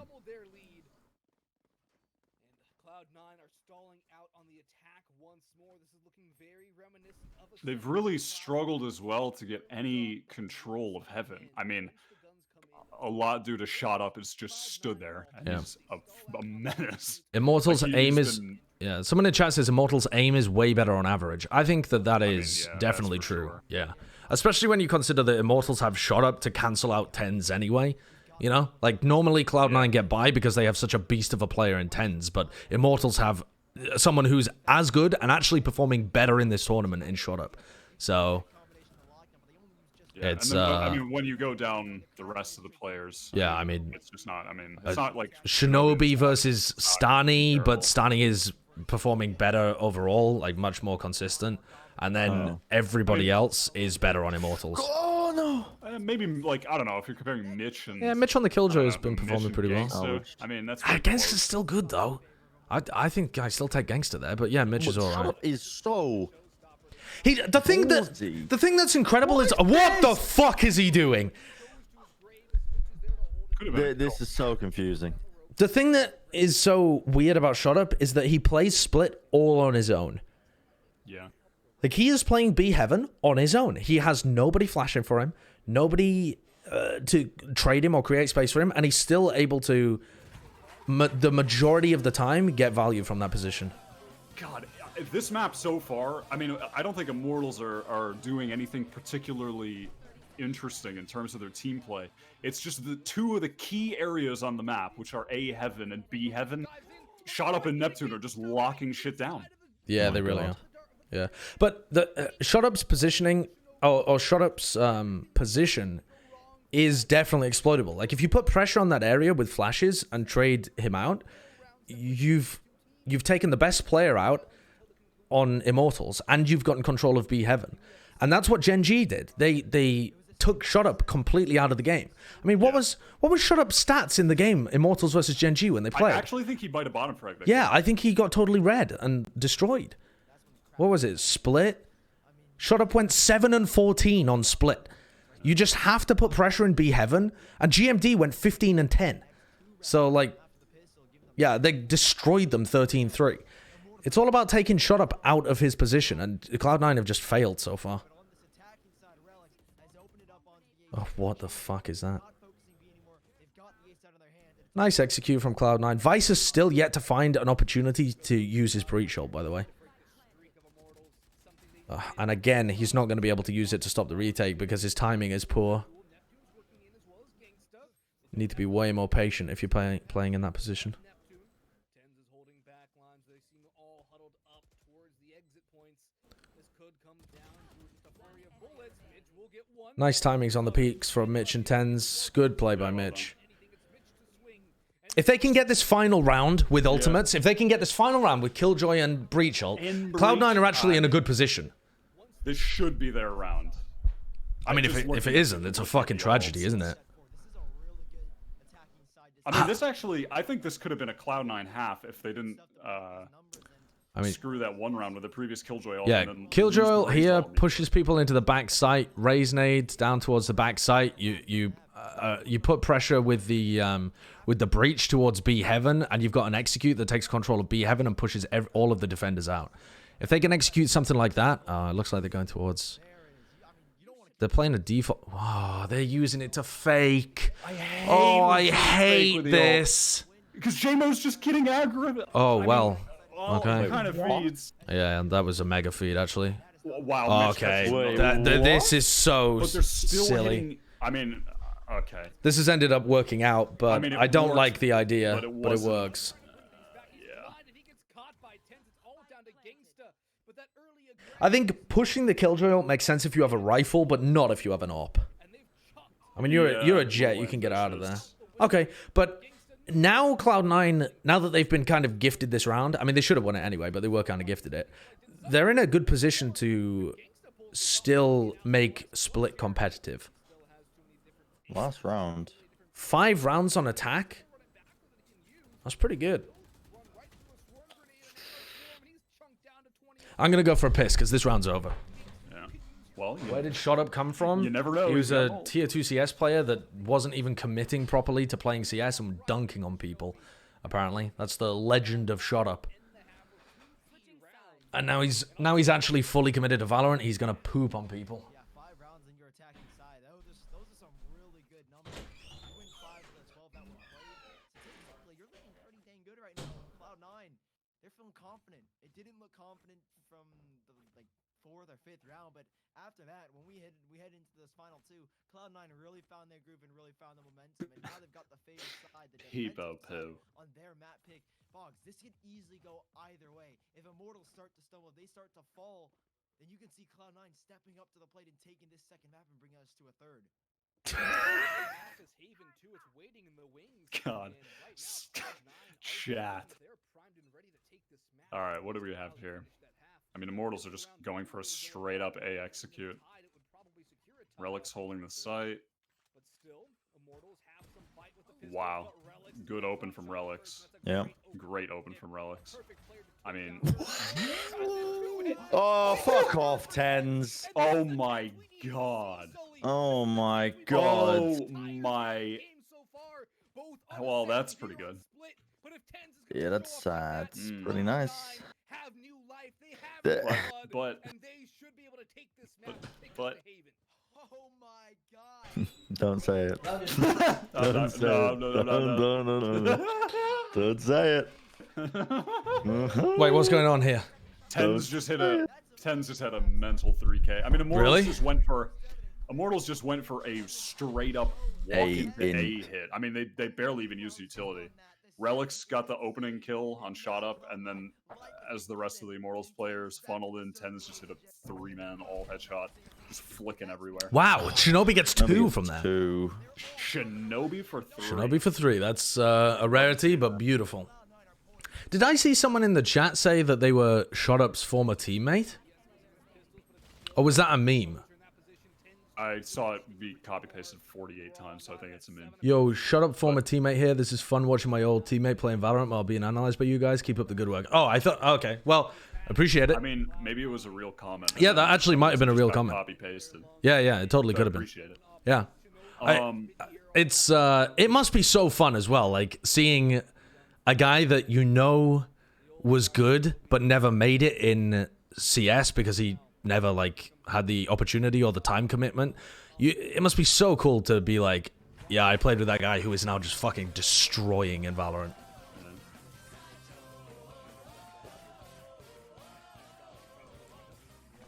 Boku no Darling, thank you for the gifted sub to Dustin Mel. Thank you very much. Appreciate that. Thank you. Evil Shumi, thanks for the 5 months as well. All right, so Immortals going for a push-up mid this time. And look, the Killjoy utility is being used in B Heaven so that they don't have to play anybody in B Heaven. But the problem is, because they're not running Cypher and Killjoy, they don't have a trip for ropes. So they have to still pay attention to ropes here, and this is Relix's job. It's so important here. It does look like they're going to the A set, a great paint shell need. That's delayed them for so much time. And Doesn't do any damage though. Yeah. Just delays them. Like... Tenz and Relix are going to be under so much pressure here from Immortals. They're getting pushed from both sides. Yo, former MG partner of Sideshow here. Just fun watching my old training partner still gets dunked on by everyone. Keep up the good work.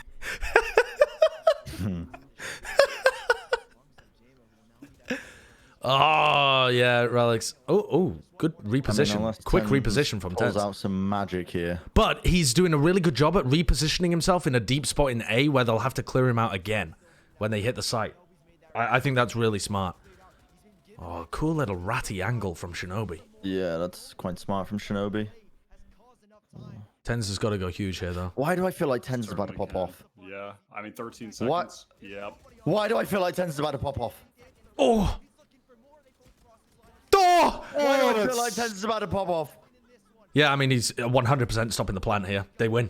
Yeah. They win. What the fuck? All based off Tenz as well. Tenz and Relix were under so much pressure in that round, they had to monitor a ramp to make sure that no one pushed to site because they didn't have utility there to be able to stop them. So they had to make sure that Immortals weren't just slowly creeping in through ramp or through site. And Tenz managed to monitor that and gain info while still being there to trade Relix when he failed to kill people in ropes. And then he repositions and gets the kills and denies the plant at the end.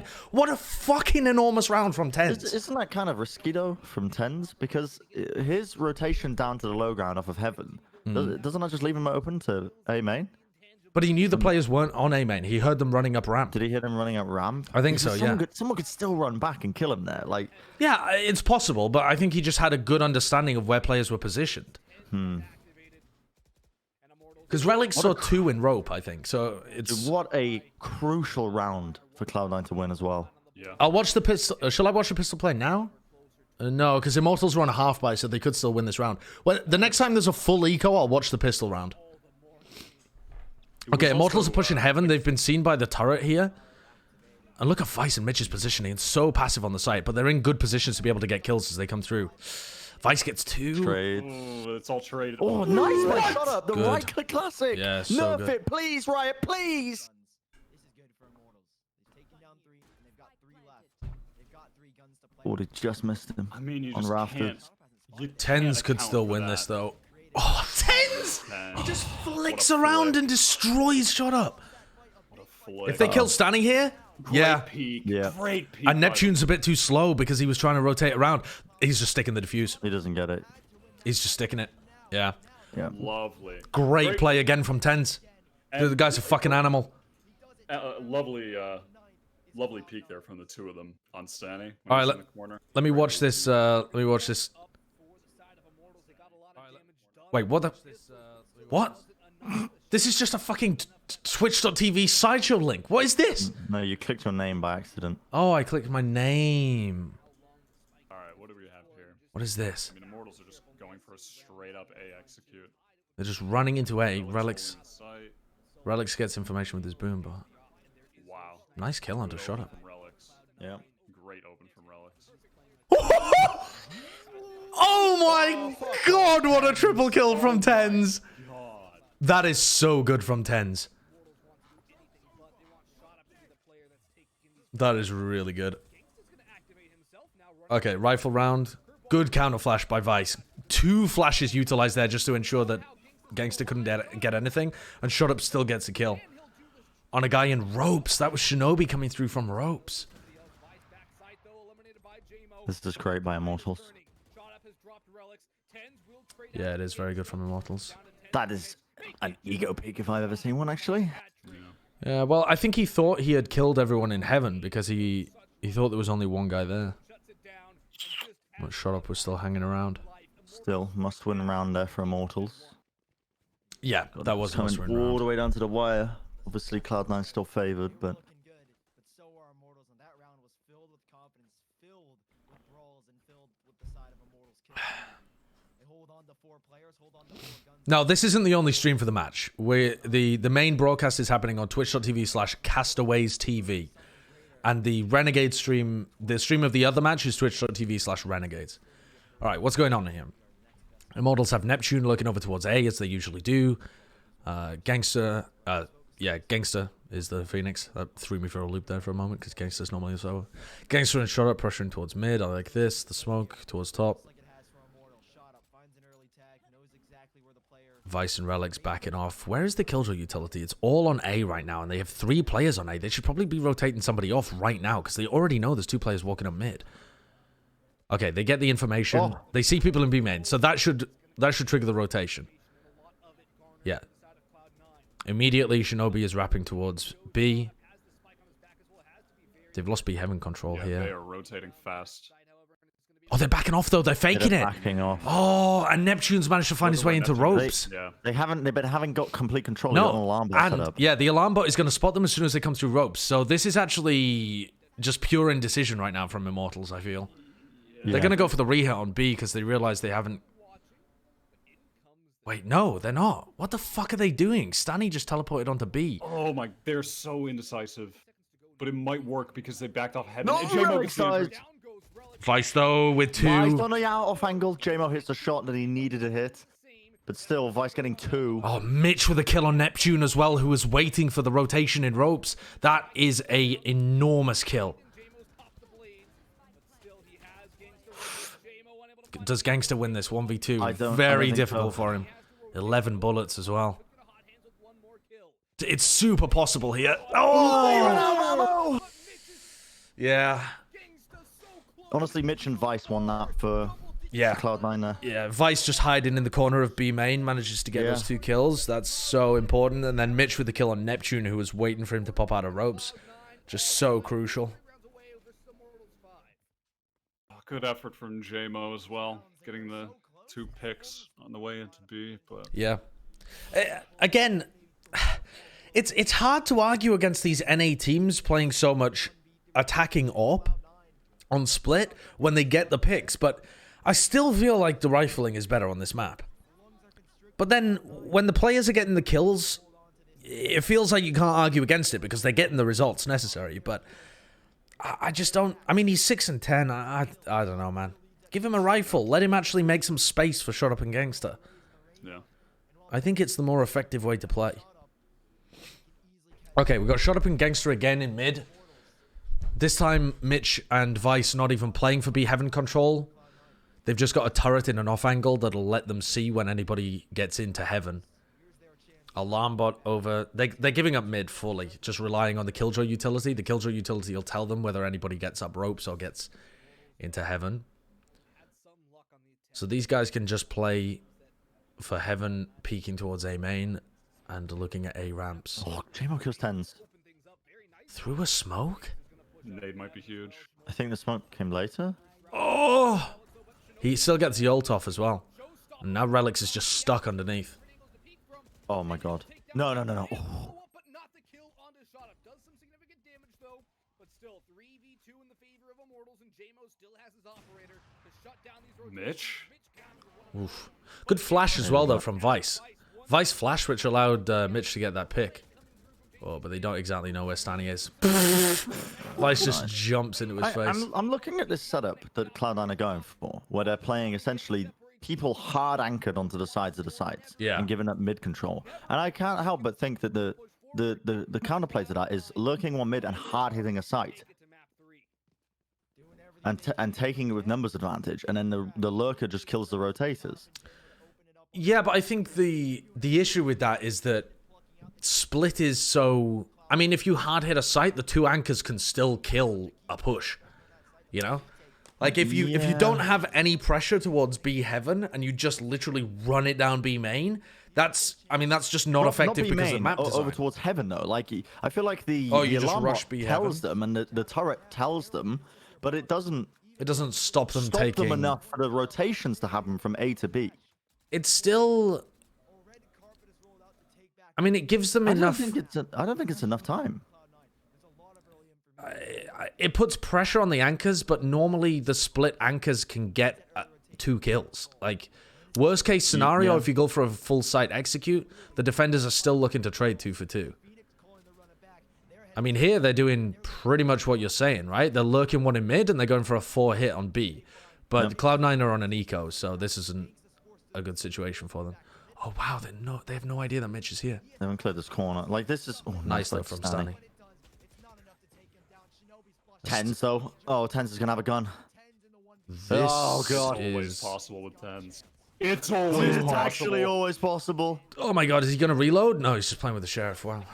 I think, yeah, they're on an eco, so obviously that works out in that scenario. But when you're lurking one through ropes like that, you know then the positioning of where the rotators are going to be coming through. It's always going to be CT. They might go upstairs into heaven. Yeah.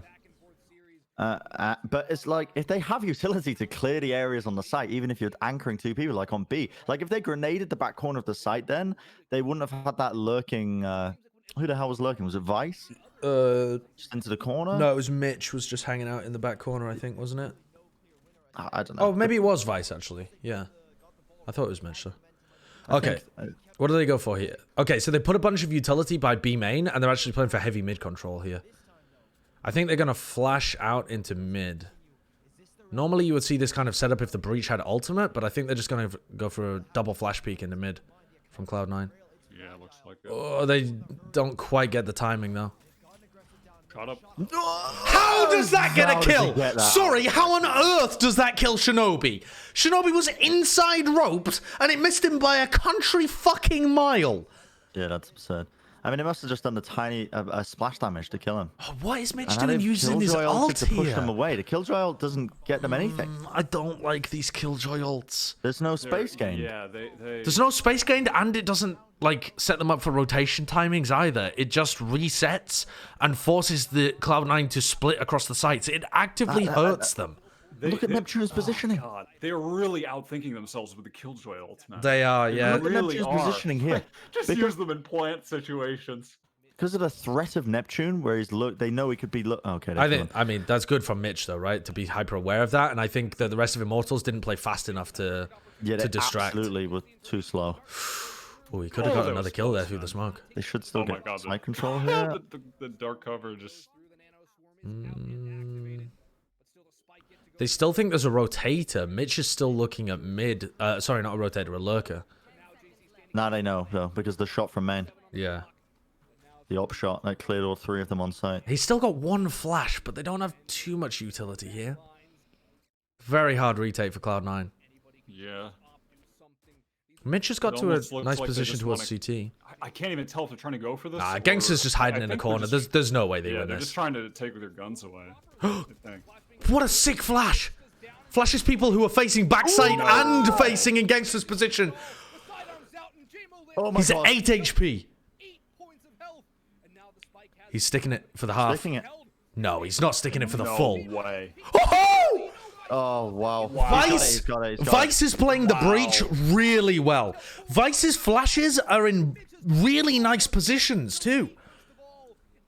I like Vice on the breach, man. I like it. Vice on Cypher was hit or miss sometimes in these tournaments. Vice on breach has been pretty good, like consistently decent. Where was that flash? I agree with you. He has been better on. Where did it? Was it on the pillar? The flash came out from like the rafters. It was like directly underneath where Vice was. No, wait, no, it was pillar. It was pillar? pillar on the right hand side. Yeah. So it caught Gangster in his position, but it would also catch anybody back pillar facing towards where Mitch was peeking from. It was just really nicely timed. Breach is so powerful. Anyone who's not playing with Breach right now is missing a trick. Yeah. He really is. It's insane, actually. What a close game here on Split. Wow, fat. Taking very Oh, fast Relics control is of in this round. such an advanced position. Please play more passive. This is a you go, Pete. much faster round from Immortals here. Yeah, Immortals are just... I like the speed, though. Yeah, I do. Assuming they trade effectively. I like the tempo Mitch's increase. main? Yeah, that's. This is the flexibility that is a Killjoy allows, great though, because you position know for where Mitch. everybody is. So you can just do some... Oh, the wall. Otherwise Smart dumb wall from pushes like Gangster. this. Blocking line of sight.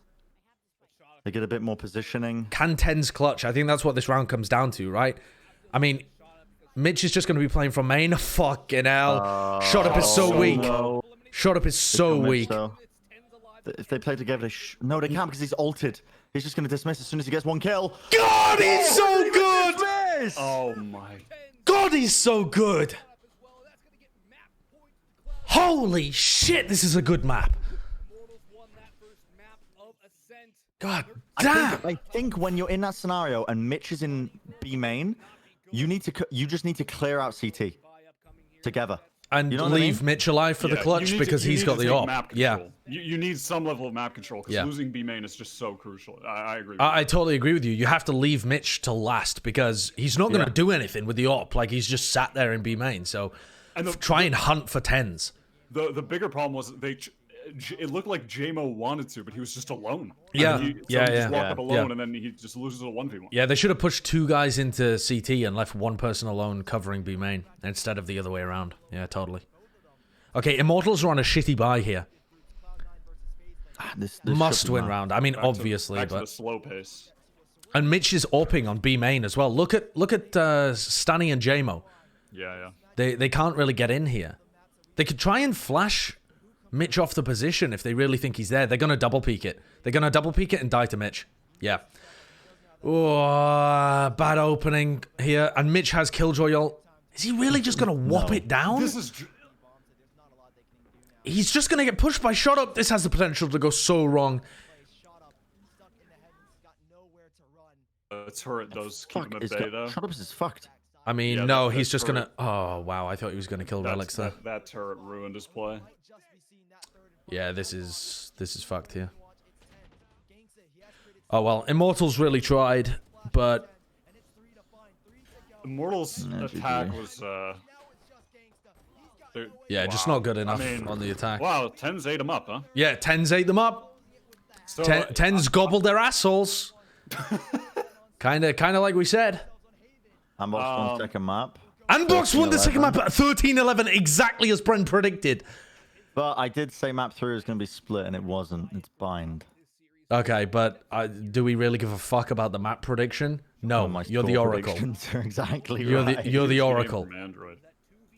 You are the fucking it seems Oracle. Like, Poach is at his best when he's on Viper. Mother of God, look at these stats. Tenz went 28 and 15 on the Reyna. He gobbled their asses, like we said he would.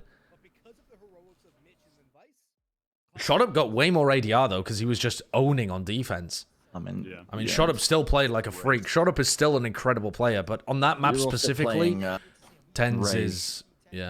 Yeah, for sure. I mean, this is exactly what we said, though. Tenz on the Reyna just has more flexibility to be able to play the clutches and get more value out of his fragging. ShoT's playing more of a positional role. I would love to see them just keep Tenz on the Reyna. I actually like the comp they have right now. I think is more... can be very adept on other maps as well. I would like to see them do something similar to this. The Tenz Jet has just not been... paying off in the same way. Yeah, it's still... I mean, it's still been good, though. It's still been good. When you put the op in his hands, that's the thing. Tenz's rifling on Jet has looked lackluster this tournament, but his op play has still looked really, really good, which is crazy considering the op nerf, but he's still doing magical things with the op.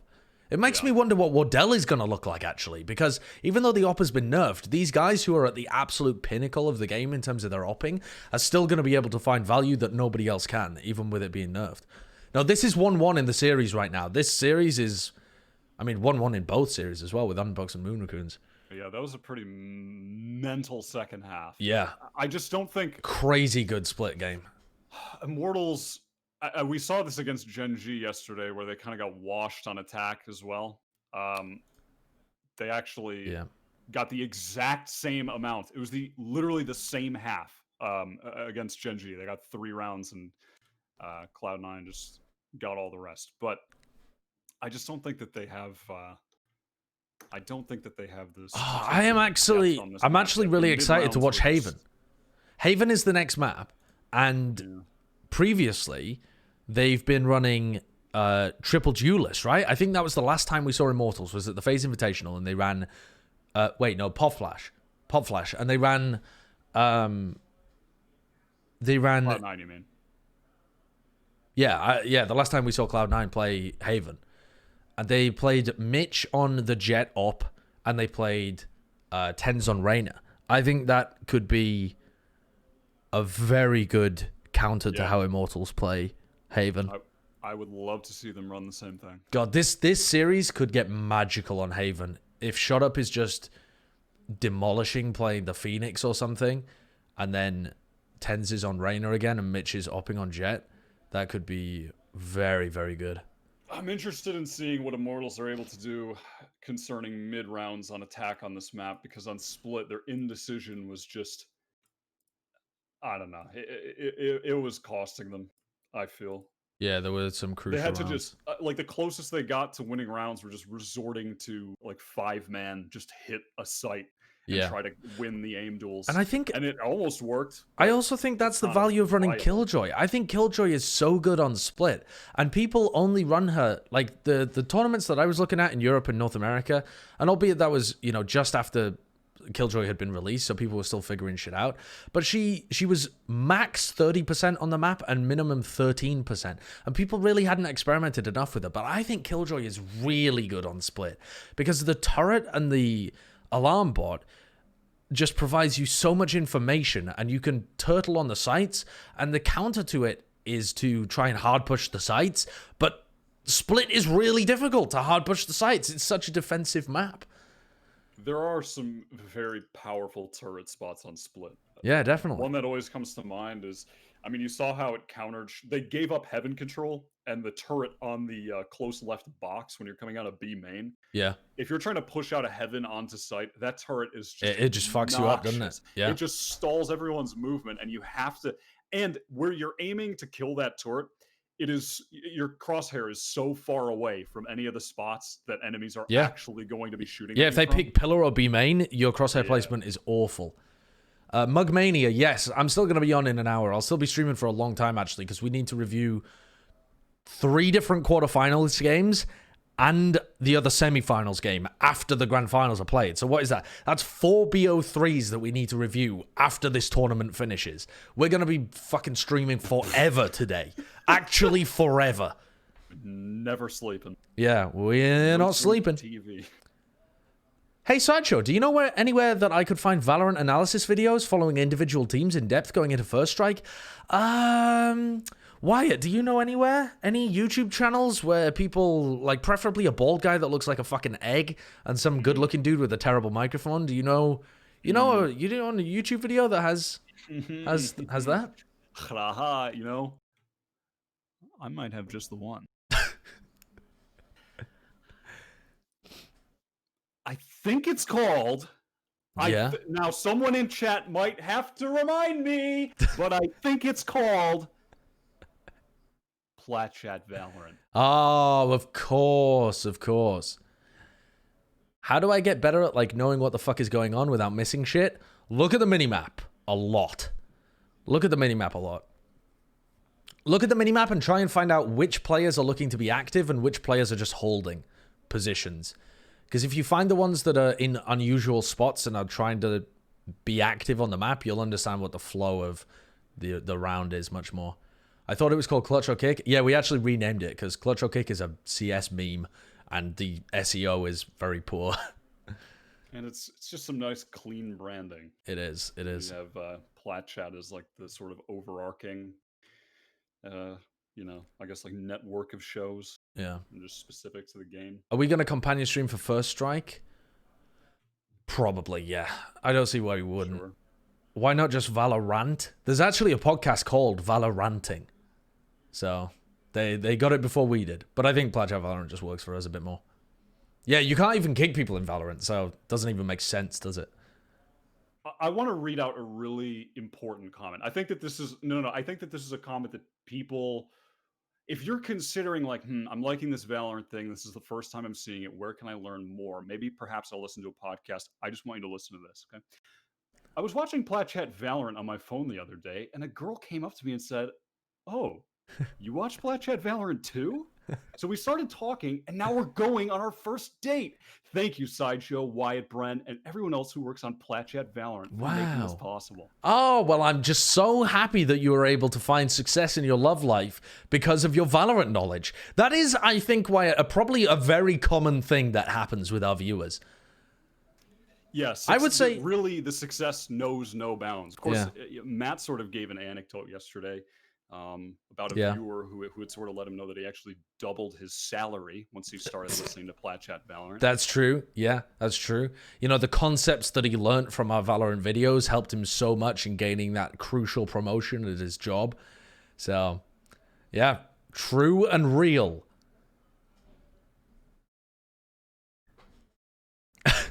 I lost more hair listening.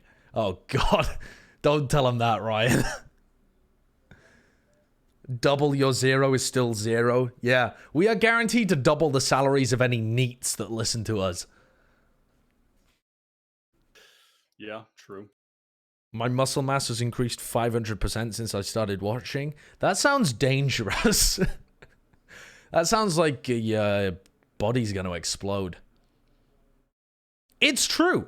I gained a wife, a family, and a small home in Hawaii just 2 days after I started watching Platchat Valorant. I am forever in Dr. Eggman's debt, as well as Wyatt the Chad. My dad finally came back from the cigarette store after 20 years and asked if I wanted to watch Platchat Valorant with him. Wow. That just brings a tear to my eye. Are we going to do some Brazil VOD reviews? I saw your video and I wanted to catch up, but it's tough without casting. I actually have some VOD reviews that I need to go over. If you're interested at some point, Wyatt. Maybe on Tuesday or something? Yeah, I want to catch... I don't know if you have any of No.org 2.0. Yes, I actually have a couple more of their games, because I've only watched one. I didn't watch the finals of Copa Rakin #2, and it's That is the only one I did watch, but I only I missed the first. That was a BO5, right? I think I missed the first 2 maps. So yeah, I would. But I'm down to rewatch that. Also, Team 1 were playing with a Viper in those games, so I want to go and rewatch those. Why the fuck do I have? Apparently, QCK actually left Team 1. Oh really? Yeah. I feel like QCK, if he got hit by the Jet and Op nerfs a bit, they actually might be able to, I don't know. QCK seemed pretty good, but Team 1 are like the 6th best team in Brazil, though. They're still on the same level where they punch with the top guys, but they didn't seem like they were really in position to win tournaments. They just had some good talent on their team. Any plans to review the OWL Grand Finals? Yeah, I'll review the OWL Grand Finals. I actually did a companion stream for the OWL Grand Finals, and so I think I basically said everything that I would want to say about that match live. And so I don't really want to review it because I feel like I had a great understanding of the meta coming into the Grand Finals. I knew that Shock were going to win on all the control and hybrid maps. I predicted the map wins perfectly and the match score. Like, I feel like I had a good read on the game anyway when it happened live, so I don't really want to... Actually, did you upload that to my YouTube channel, Wyatt? Didn't even know you did it, but I'll do that tonight. Okay, fuck, yeah. I actually totally forgot. It's going to be on Sideshow's YouTube tomorrow. Yeah, I totally that, forgot to do that. Yeah, I'll definitely put the companion streams on YouTube. I just forgot to tell Wyatt that I wanted them on YouTube.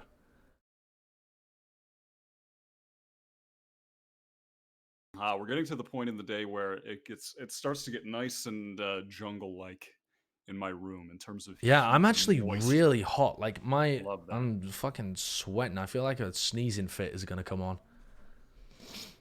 Wyatt runs my YouTube? Yes, he does. Wyatt runs my YouTube, and Uberchain makes my incredible thumbnails. I'm hungry. I'm going to go and get some food. Hopefully I manage to get a snack before this game begins. I feel like I've got shakes from not eating enough. Maybe I'll get a beer as well. Maybe that'll help me. Yeah, very important. Don't forget the clip chimp, says Chad. Oh, Dono Wall.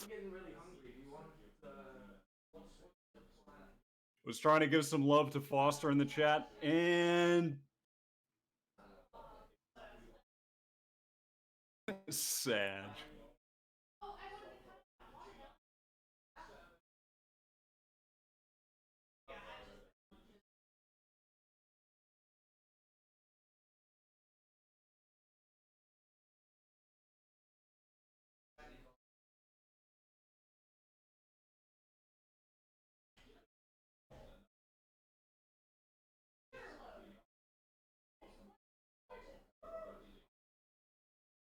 Am I LFT for Owl?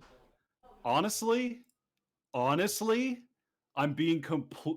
Okay, I'm gonna be honest. I've seen a lot of teams in Overwatch League. They've been losing players. They want to try something new. Okay, all I'm saying is, any orgs that are listening, at Wyatt River _ on Twitter. I play a lot of Hog. I play a lot of Reinhardt. I have a lot of experience. I played in the Face It E-League Invitational back in 2016. Hello, I'm back. What's going on? I'm just letting all of the Overwatch League teams out there know that I am looking for a team for Owl next season. I know a lot of orgs have open spots, and I think I'm the guy that they need. I think I have a lot to offer.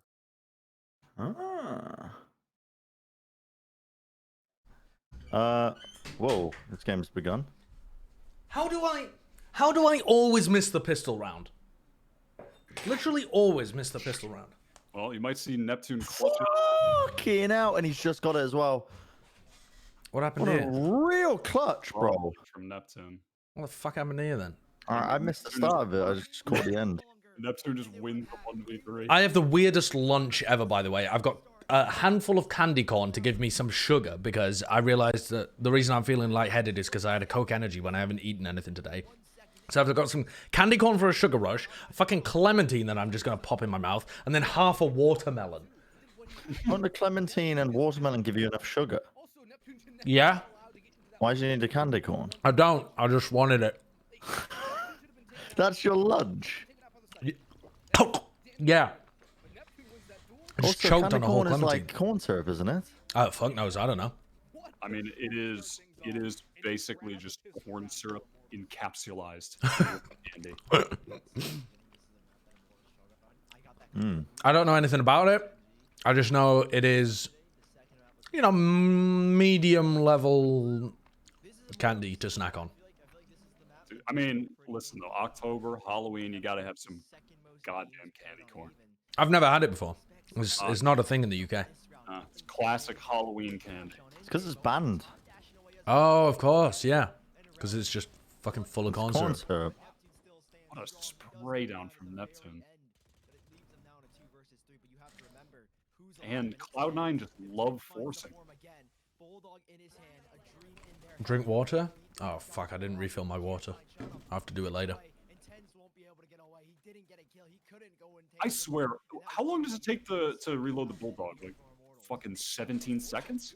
That's why Tenz ended up with a Bulldog. Let's check their money here. Because I'm drinking a watermelon. Does that count, chat? It's got water in it, name. That was the force up from Cloud9, and it comes up empty. Only 2 kills, too. Oh, Cloud9 forced that as well. I wasn't paying attention to that round because I thought it was an eco. Of course. So, just setting themselves up for a nice little 3-0 beginning. God, Cloud9 really have forced second round so much. And how often has it resulted in them going down 3-0? Multiple times. Yeah, very often, I feel. I don't think... I think they won once against FaZe. Yeah, maybe. Maybe it worked against Complexity, but yeah, I don't know. Oh, unlucky Stani. I mean, they're actually doing better just with pistols here. They've overwhelmed the C side. Yeah. They might get shot up here as well. This is what you want to see, though. Shot up versus Tenz, Reyna v Reyna.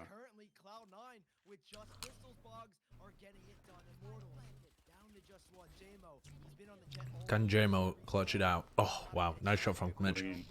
Yeah. Yeah, Okay, just so... run in with pistols. Yeah, to take a look at the compositions again. Cloud9 running their triple duelist comp with Mitch on the Jet Opera again. I think this is what we expected. This is what they ran at Pop Flash. This is actually a really good look for Cloud9. It's not tactical. They just push different areas of the map and rely on their fragging and their the AWPing coming out from Mitch locking down C. And then Tenz just goes batshit crazy on the Reyna. And Immortals have got the Jet Reyna, which is pretty similar to what they were running before, except I think wasn't shot up on the Phoenix before when they played Haven? Maybe I'm wrong. Maybe I'm misremembering. I actually think you're correct. I'm gonna check right now. Yeah, he was Phoenix against Genji. Right. They won. So maybe he thinks he just needs the Reyna to be able to counter the higher paced gameplay of Cloud9. Get the kill and dismiss out rather than be flashing in. Yeah. I don't mind that. I feel like that's a good idea. I don't at all. I just like Reyna more than Phoenix at this point, honestly. Yeah. I think if you play Phoenix properly, there's more value from the Phoenix than there is from the Reyna. That may be true. Reyna just, I think the difference then is just, like Reyna allowing a player to potentially pop off even harder than they are For sure. Phoenix. Oh yeah, absolutely. That's the difference. Like if you're playing both agents ideally in terms of the utility, etc. Yeah, if you're playing a very team-based style, I feel like the Phoenix is better. But if you're just playing loose and trying to pop off, and you have one guy that you want to empower to the absolute max, yeah, stick him on the Reyna. And for both of these teams, for Tenz and ShoT, I mean, the Reyna makes perfect sense because they are the star players of their team. Okay, so they've planted B, and they are taking garage control, but they know that they're in garage right now. So Immortals should be aware that this flank is coming through. Oh, yep, they caught Mitch as he went for this flank. 2 versus 2, and Immortals. People are flanking from behind again, Shinobi! God, that's huge from Shinobi just lurking all the way Great timing. And this is what's important. If you plant in B, you can't just all play from mid. You have to take garage control. God. That is fucking ridiculous. Oh, no. That is fucking ridiculous. I was ready to sing the praises of Cloud9 there. And he just sticks it. What an absolute madman. Oh, no. Actual C9, lol.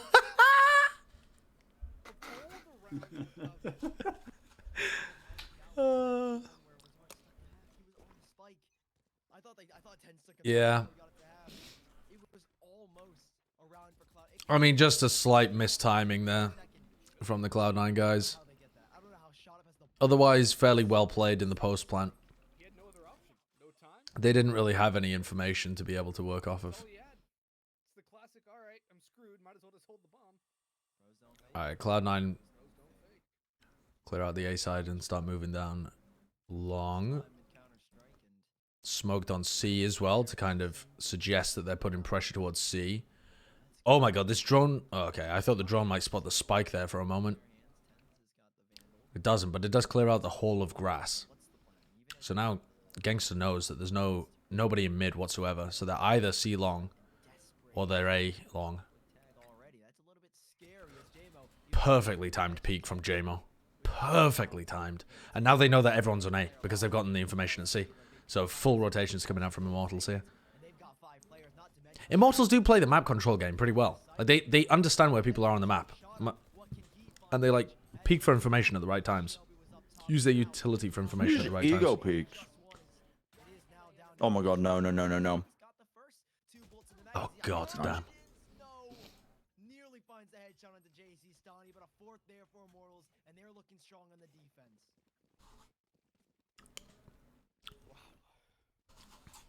How does one know when to stop eating a watermelon? Don't know. Same time you know when to stop eating Pringles. I mean, okay, so as soon as you get done with the red part, you don't eat the green part. But if you're digging your spoon in, how do you know when you've gone past the red part? How do you know you aren't going to get a spoonful of green and red? I mean, have you punctured the spoon through the watermelon? That's when you've certainly gone too far. Yeah. No, I haven't gone through the watermelon, but I feel like I'm getting to the edge. So have you noticed sort of a difference in the consistency, like the hardness Like your Yeah. spoon sort of hits a point where it's hard now. Yeah. So you're not going to want to use more force to dig that out. Ah. You I find see. the juicy part elsewhere. Right. I'm getting it. Thank you. Put it on your head. Do it. Fuck off. What's the fastest record time you think you could eat a watermelon in, Josh? Is watermelon. it cubed for me, or do I have to eat it with a spoon? What utensils do I have? No utensils. A whole watermelon. Do I have to eat every last bit of it? Well, as much of it as you can. I think I could eat the majority of a watermelon, so that most people would say it's all gone, in a minute and a half. A minute and a half? Yep. I think a minute and a half, no utensils, piling it into my mouth, I could eat. A watermelon this size, yeah, for fucking sure. 90 seconds. Put them on the clock. How many gifted subs for you to put the watermelon on your head and sort of wear it like a hat when you're done eating it? 100. 100 gifted subs, I'll wear it like a fucking hat. It's a good watermelon. Yeah, it's a delicious watermelon. The melon. Actually, no, I'm not actually down for that. 100 is not enough. Why did I just say 100? What? He's gonna run into Mitch. Down goes Shinobi 2. Vice will trade, as will Relics in the 2v2. Just about as soon as we started this. Wow, JMO. Positioning from Gangster is pretty good, though, actually. He's just playing passive and probably waiting to use his ultimate as soon as he hears a spike go down in a normal place. Oh, Great Neptune, kill from crucial. Neptune. And they know exactly where the final player is as well. Yep. Oh, and they even tagged Great him for work. good measure. Great Lovely. work from Immortals. Yeah, Immortals playing very well. Cloud9 have the comp that we wanted to see as well. Yeah, they do. Mitch on But Jet and Reyna. And I think in the past, it's really, though, it's been the defense where Cloud9's composition looks the best. Because they have Mitch playing their ops and just locking down C and then rotating over to B. And then they have, they just push aggressive for information. And Tenz gets all the kills. So I'm not too worried about Cloud9. Yo, thank you for the sub. Thank you for the sub, Rudra. 99 more. Don't give me money to put a watermelon on my head. It's just fucking dumb, isn't it? I also think Find better that things to do with your money. Chat kind of dug themselves into a hole because you've become too rich from the previous bets that now the gifted subs, the amount for you to require even the smallest amount of tomfoolery is. Smallest amount of tomfoolery? You're only putting a watermelon on your head, Josh. You're not saving the planet. It's covered in Don't fucking watermelon juice. Yeah, don't act like it's fucking not a hardship. Well, sorry, I should say, don't act like it is a hardship. Yeah. Because, whatever, just watch the game. Yeah, I'm watching the game. I'm watching the fucking game. Fucking upper class prick.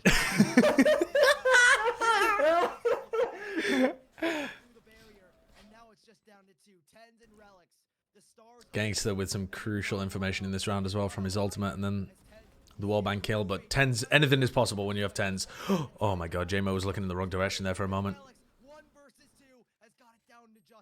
Oh, he baited Gangster to go for it. And he's got the info. Wow. That's pretty smart from Relics.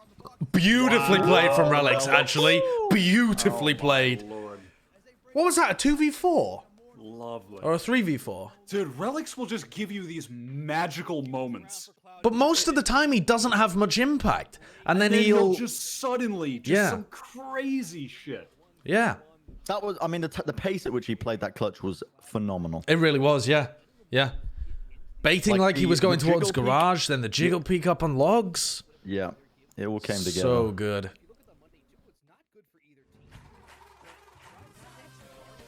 Yo, H. Koza. H. Koza, sorry. I never say H. I don't know why I did there.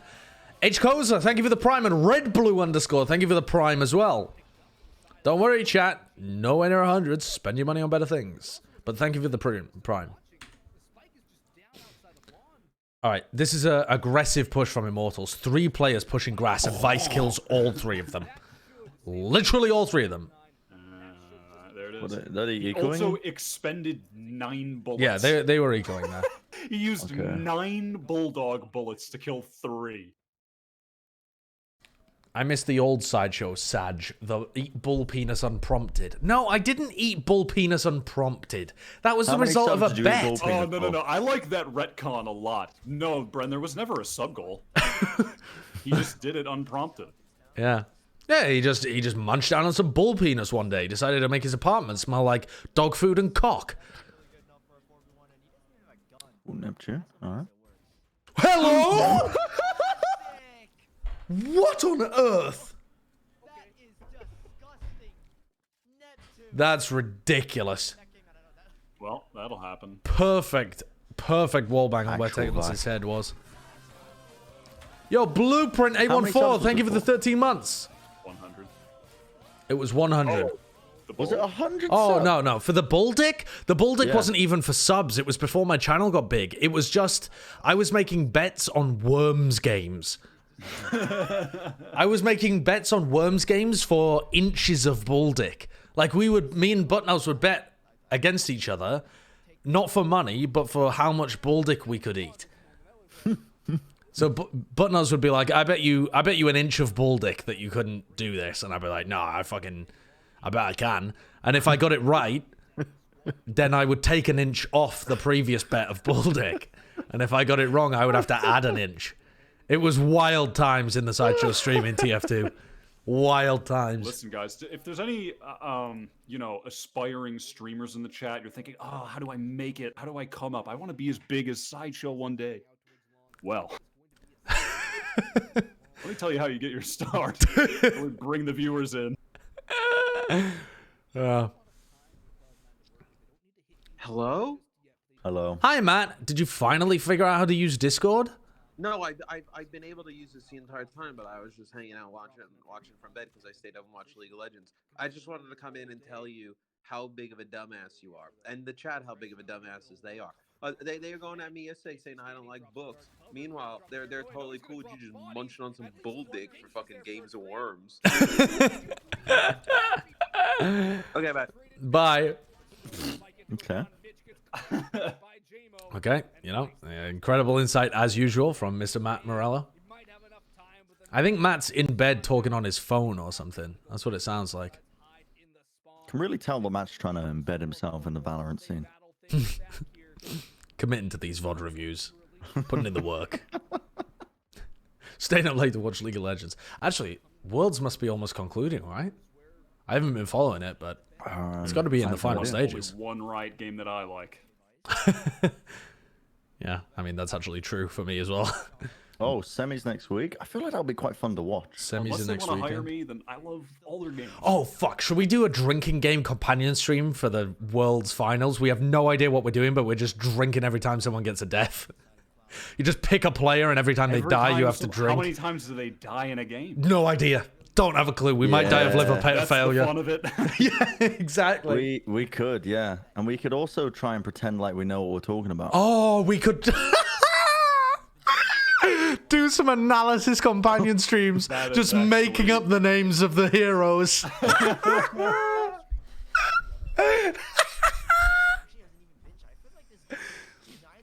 Fucking hell. People would be so angry when they watch the stream. The format is quite complicated. Alright, what are Cloud9 going for here? It seems like Immortals are giving them a lot of A control, but they're keeping this deep cam, which tags relics. That's actually a really nice deep cam as well in mid from Vice.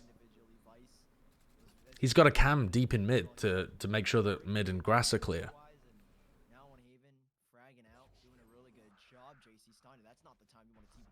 Relics has been killed. They thought they dragged people over to C, but instead of Relics getting value out of the lurk, he just died, and now it's a 5v4 retake. And again, Gangsta has his Silver ult. Silver ult. They're pushing into Garage. Cloud9 have to do something aggressive here, so they've got 2 players in Garage. This could be good. I think they know, or suspect at least, that he's here, though. Good trade from Stani. Yeah, real good trade, actually. And the Sovereign is pretty useful. But so far, Cloud9 have just traded.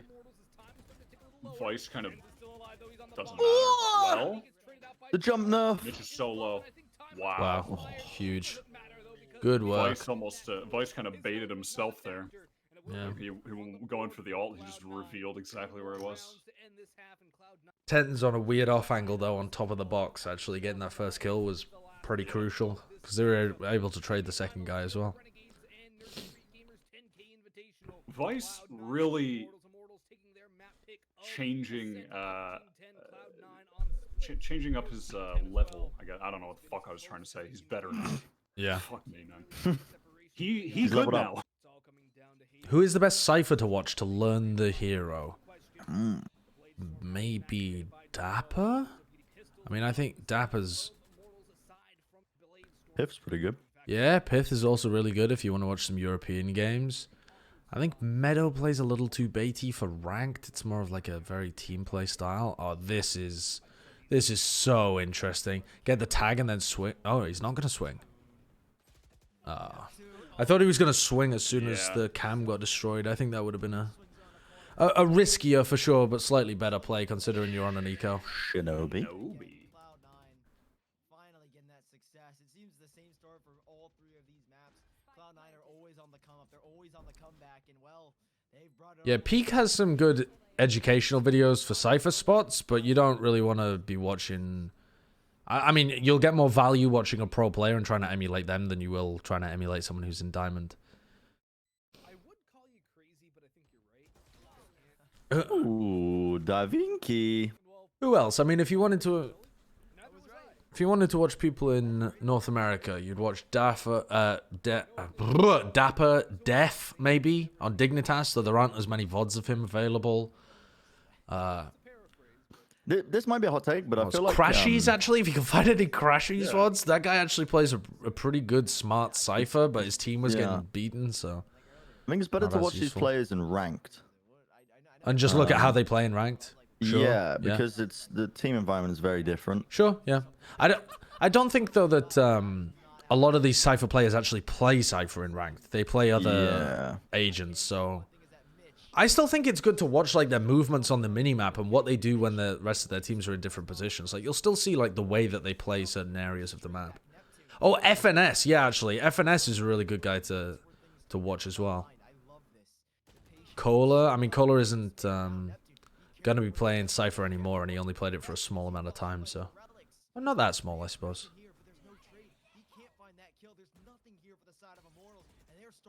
Cloud9 really recovering here at the end of the half. Well, did I speak too soon? Because Stani is just going to pop off. Stani fucking popping off, bro. Huge 1v1. Still a 2v2, though. Oh, well, not a 2v2 anymore. Mate, what? Is that JMO on the other side of the world? Yeah. Bro, he's going on a me flank. He'll be there in a minute. Has he got an AWP? No, he's got a rifle. Oh, I think they saw where he is. Oh, yeah. I like the speed, but good work with the good work bringing it back from Cloud9. Yeah, I think this should be a win now for Cloud9 because their defense is normally better than their attack. And Immortals looked a little shakier on attack as well. Immortals were outthinking themselves, I think. Last time we watched them on attack. Yeah. I think those last 3 rounds that Cloud9 won are actually going to be pivotal for this whole series. Shot up 4 and 11 as well. Not really having the same impact that you would want from him. Got to turn it on for the attack rounds. Yeah. I don't like how Immortals were playing A on that half. I think they were they were mistiming their aggression. They smoke A lobby. Doesn't really do anything for them.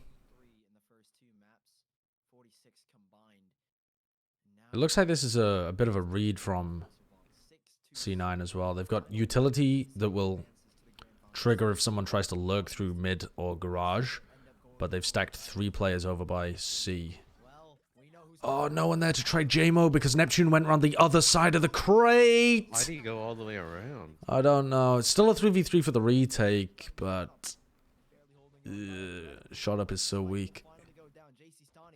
If ShoT up can get a kill and heal off of it, big game changer. Positioning for Immortals in absolute chaos, though. Yeah. Look at this playing in default mode. I mean, ShoT up can still swing on Stanny's contact though. It's not fucked. Oh no, it is Great fucked. timing with the flash. And look at those exactly smokes. where they are. Clouds, The smokes are so good. Oh no. Almost gangster, almost. That was so well played from Cloud9. Yeah. Lovely utility. Those Mitch smokes just isolate Stanny in that death corner and kill him. Did they not have any util to try and force them out so they could reposition? Presumably not. No. I don't think so. They used it all to bust onto the site. It's a pistol round, you don't have very many. The Lear catches the guy in permadeath. Yeah. And then just It's the just good timing. double smoke is so good. Yeah. That was really well played. Yeah, very well played on the retake. Clearly they're planning that round as well to play a 3-man retake from the C guys. Yeah, what time are we recording both shows tomorrow? 9:30, aren't we? Yeah, 9:30 for the Valorant one, and then I guess like we'll have a small break, and then we'll go straight into the Overwatch show. Like 12? Yeah, probably it'll be around 12. What are we doing for the Overwatch one? I have a bunch of different ideas. So I don't know if you obviously don't have Twitter, so there's a ton of players who are free agents now, Bren. Yeah, I know a lot of them have been released. So we can just talk about all that. Yeah, I think we should limit it to one team, actually. I think there's enough to talk about one team. I would like to do more frequent episodes that are like based on one team. Gotcha. So that we don't just Why don't we just do the whole state of Texas? Yeah. Houston and Dallas. Yeah, I think that's a good idea for an episode. Another great retake there from Mitch and Vice. Just dashing through from Mitch. And then Vice cleaning up. Cloud9 look to book themselves a spot in the grand finals here. This is going to be the first real test for them as the guns are about to come out from. A lot of LFTs.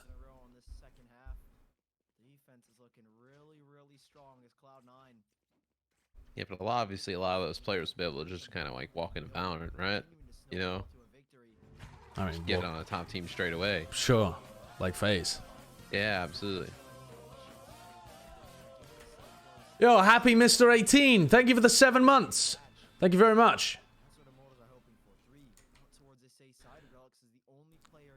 Joining up mid. They kill the tripwire on B. So they know that players are going to have to be allocated towards B. I don't know why Relics is the only player towards A and there's 3 on B why they here. gave up A. Don't... oh, they're buying the fake as well. They've got a weird read here. Very strange read from Cloud9. I'm not really sure what that's based on. Why do they think it's a CB hit here? Because the smokes into garage, they could be in. They're not holding anyone. They've got no info. Yeah, they've just got no information. I think it was just a really bad opening round hold that didn't give them any info. They haven't pushed for info. They don't have a Sova. And so they just have no idea where Immortals are. And you don't want to stack A because A is the best for retake, so you stack C instead. Gangster. And Immortals is just using the ult here because they think there's people. Yeah, that's fine by Gangster, you know? Like, he just assumes that they're going to at least be holding one back site. Okay, you've got to have good positions here, though. Okay, 3 playing in short. 3 playing short, 1 default, 1 hell. That is... It's possible. I don't think they want to play close though, because every time they play close to, they get flashed out. Yeah. So you want to take more passive positions. Oh, no one peeked with ShoT up. Bulldog. So good at every retake. Yeah, these retakes are good. That nade from Relics was huge as well. It stopped anybody peeking from short. Just broke their timings completely. Yeah, these retakes are clean from C9. I forgot that they were playing this composition now. This comp looks good for C9 on the defense. Despite giving up a 5v5 plant, it was a flawless retake. Yeah, I mean, if your retakes are that good, then I think you just keep doing that. Just leave a cam for information and for the retake, and then stack players towards C and Garage. I mean, they're not going to do it this time because it's an eco, but in the rifle rounds, you can absolutely keep doing that. Immortals haven't shown that they can play the post plants anywhere near as well as you.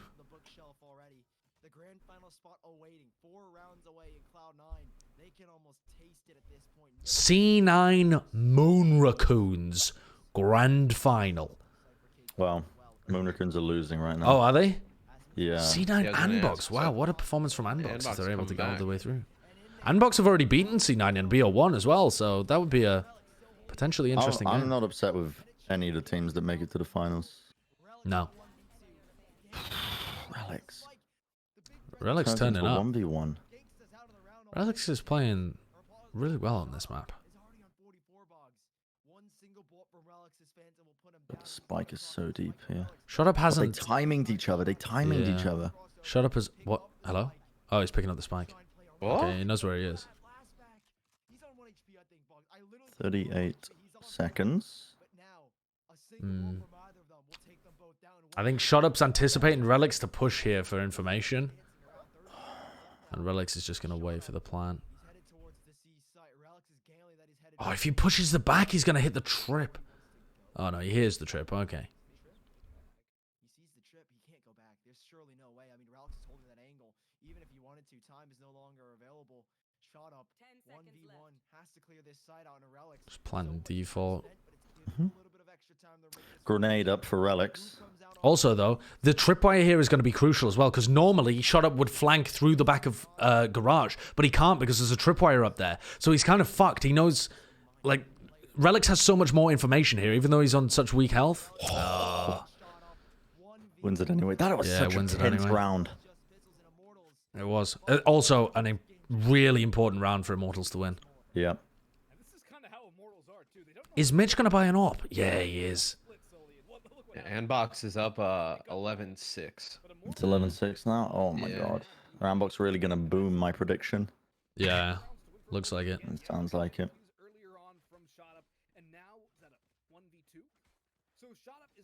Definitely not upset if Ambox make it through though to the finals. No, it's really cool to see that team. I think this newly formed team doing this well is actually really impressive. Yeah. Okay, double push coming out here from Cloud9 through short. They're gonna go for some kind of flash peek. What's the plan here for Cloud9? They've got a tripwire. They've heard the cam going up as well. They know that Neptune is hanging around that area. Okay, they've got some info. Retreat the cam to keep it alive. Yeah, it's 12-6 now for Anbox. Gangster could be fucked here. If they go for some kind of push now and they get the spike drop, and so they can just rotate everybody else out. Oh, they're gonna come into Shinobi and Relics. Relics is coming up with magic in this map. Yeah, he is. He's playing really well. Oh, great blind as well from Shinobi. He has these maps every now and then. He does, yeah. Where he just turns up.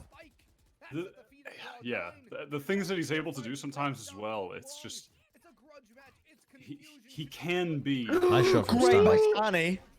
It's not enough though. Shinobi, though. Oh, the slow peek. Just not enough. He can look at times like just a top tier player. But it's so rare the times. It is. I mean, it's like rounds here and there where he just suddenly. Yeah, it'll be like transforms one into a map in a player. He tournament or ascends something. mentally. He fucking transcends. Yeah, he actually he gets in contact with the gods. They touch him. Yeah, he goes from Brennan Hook to the Brittle Maker. Is the Moon Raccoons game over? It looks like it'll about to be 4v2 in favor of Anbox. Yeah. Moon Raccoons are a 4v1. brand new team, Jackade. They've combined a bunch of good tier 2 talent from other teams into a team for this tournament, and presumably for First Strike as well. They've got some of the best Inbox players on other won. teams and kind of smushed them together. And they did well in this tournament. They beat Gen G. I mean, that's a huge accomplishment. Well, from what I understand with Anbox as well, is they recently just started like full-time coaching sessions and whatnot, like right before this. Handbox just won. Yeah. Wow. Yeah, they just crushed the eco push there. Expected, but very nicely coordinated, the timings on the peaks and stuff from C9. And box 1, nice. The Oracle has been proven wrong this time. I was never the Oracle. It was a title attributed to me by the lesser masses. By yourself. I never called myself the Oracle. Yes, you did. This is how Bren. This is how Bren, you know, he gets these things like the Brittle Maker, the Bren G, and then everyone starts hyping it up. He's like, oh, I never said anything about my Brittle Maker or the Bren G. Well, no, the Brittle Maker and Bren G I'll take credit for, but the Oracle? The Oracle was definitely that was a Bren 2018 creation. Overwatch, but in Valorant? No. Oh, right. Yeah. Oh my god, I forgot about the Oracle from when you were on the desk. I just stole it from Crumbs. He was on the desk and I was like, this is your bit? Not anymore. There you go. This is mine now. Okay, well that's crucial. Oh, Relic still manages to get... Sorry, Relic's gets 2 out of that. I mean, they're just hightailing it out of there, but... Bro, this is where I wish we were on YouTube, where you could fucking rewind back. This is just carnage at this point. He was at CT. He was just holding the CT entrance, yeah. And he just managed to get 2 kills as they came in from short. And then Gangster ran away to meet up with Stanny, who was lurking across the rest of the map. Relic's playing Omen on Split. He was insane then. I mean, he has maps and matches every now and then, but Relic's wasn't consistently insane.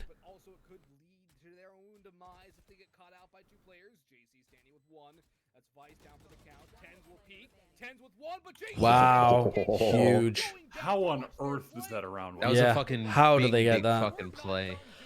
Wow, that should never have been Immortals round after Relics gets those 2. Bad retake. I mean, players got caught out in positions, but I think Immortals just did a good job of pushing them. Cloud9 expected them to be holding passively somewhere. The aggression just caught them off. M dude is getting my coffee. Fuck yeah.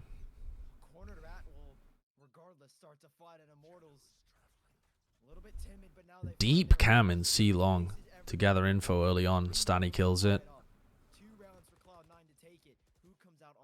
Immortals are going to try and get some play towards A.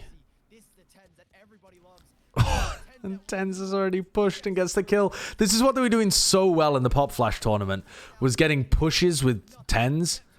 Okay, Relics kills JMO. 3v2 though.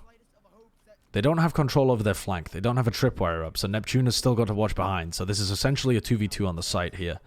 And Tenz is a fucking nut. God, their positions though. Yeah. They didn't expect him to already be in. Gangster. Gangster actually gets that kill, but Neptune just didn't have the health. God, Vice was so low. These rounds are coming down to so little. I mean, that was an eco, though. That was like an eco half-buy from Cloud9, and Tenz just destroys them by pushing up mid, getting the pick on the last guy rotating into the side, picks up a Phantom, and then kills ShoT up. Bonkers impact. Yeah, ShoT up is being really quiet on this map. He was so good in maps 1 and 2, but he's definitely fallen off here.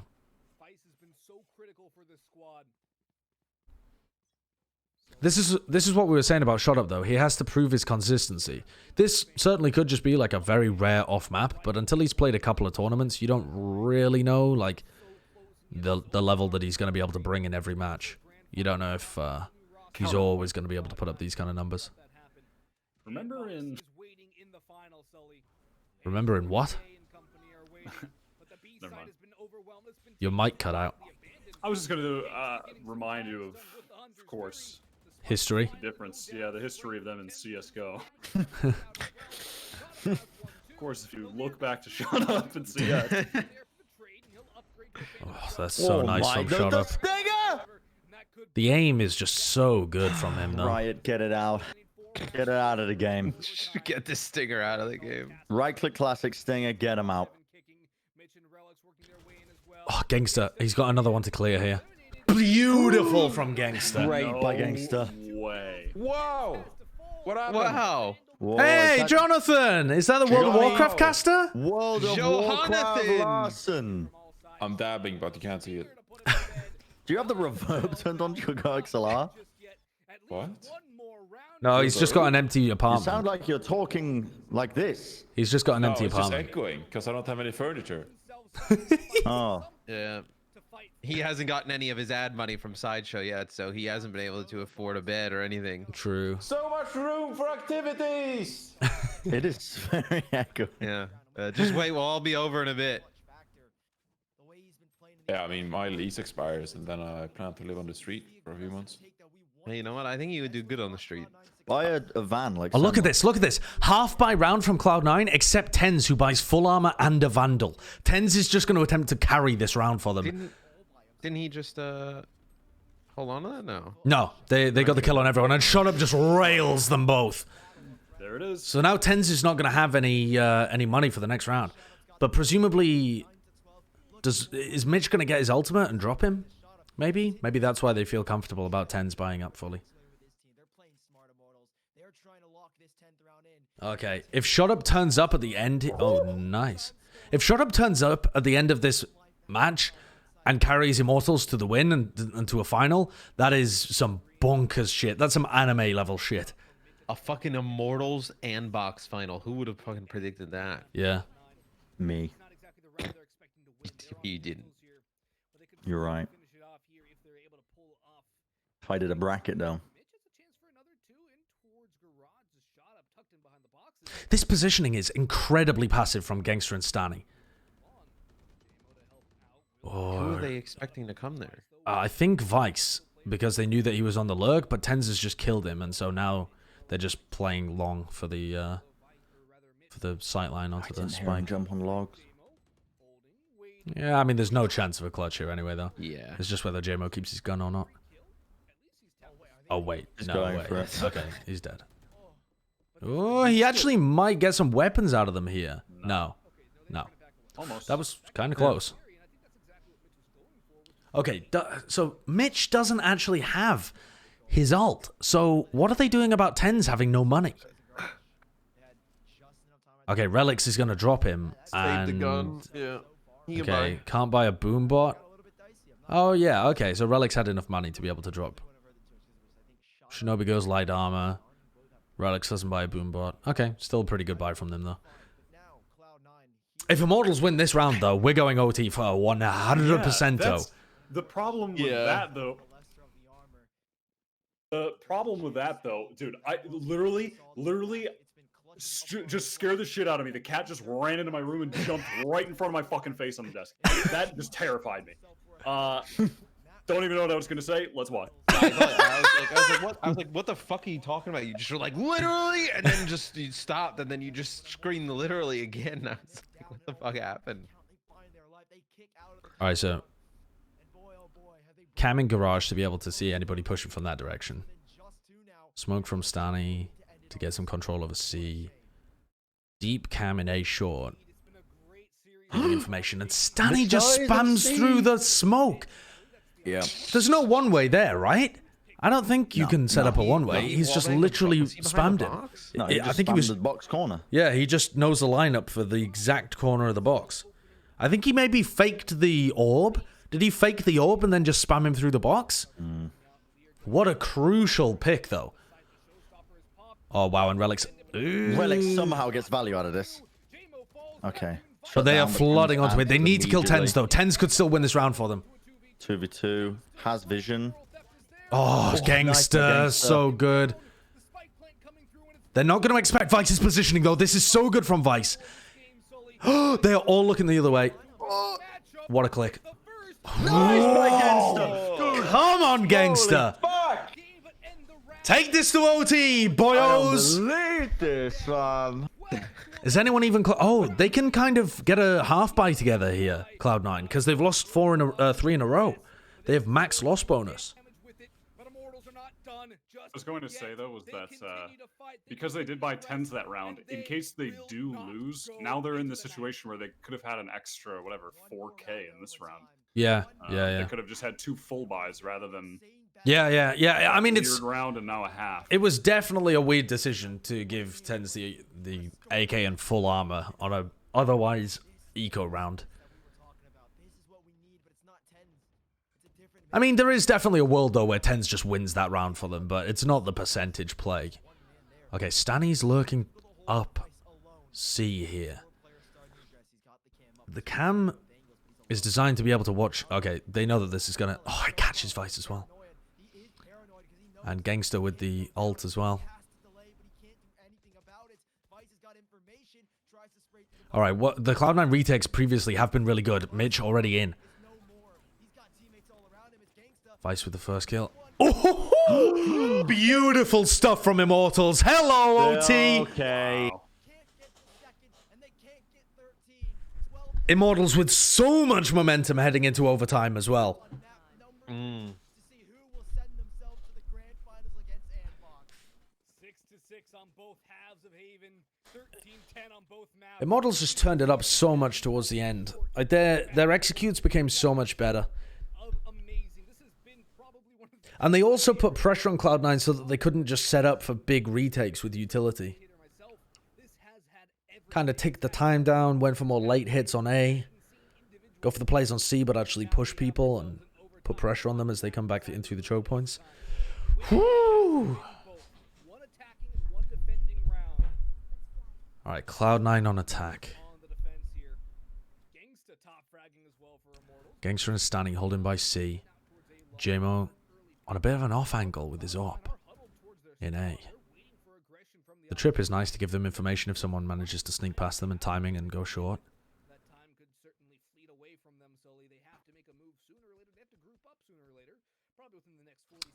His tripwires are so good for information here. The AWP might catch relics here. Actually, I think JMO's still holding that off angle. He's not actually holding into lobby. Oh no, he was. Okay, they know that they're coming A though. They know that at least someone is coming A. They need to get in more passive positions immediately. Why would you try and hold short when the tripwire is there anyway?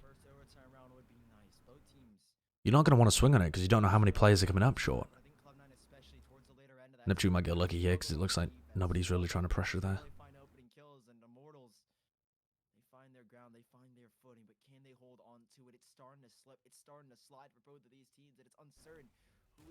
Oh, what a wide swing from Relics.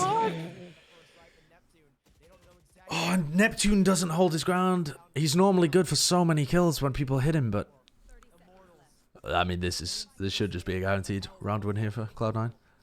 Mitch is getting ready to shoot the arrow that Gangster normally goes for. I mean, it's going to be a different one, but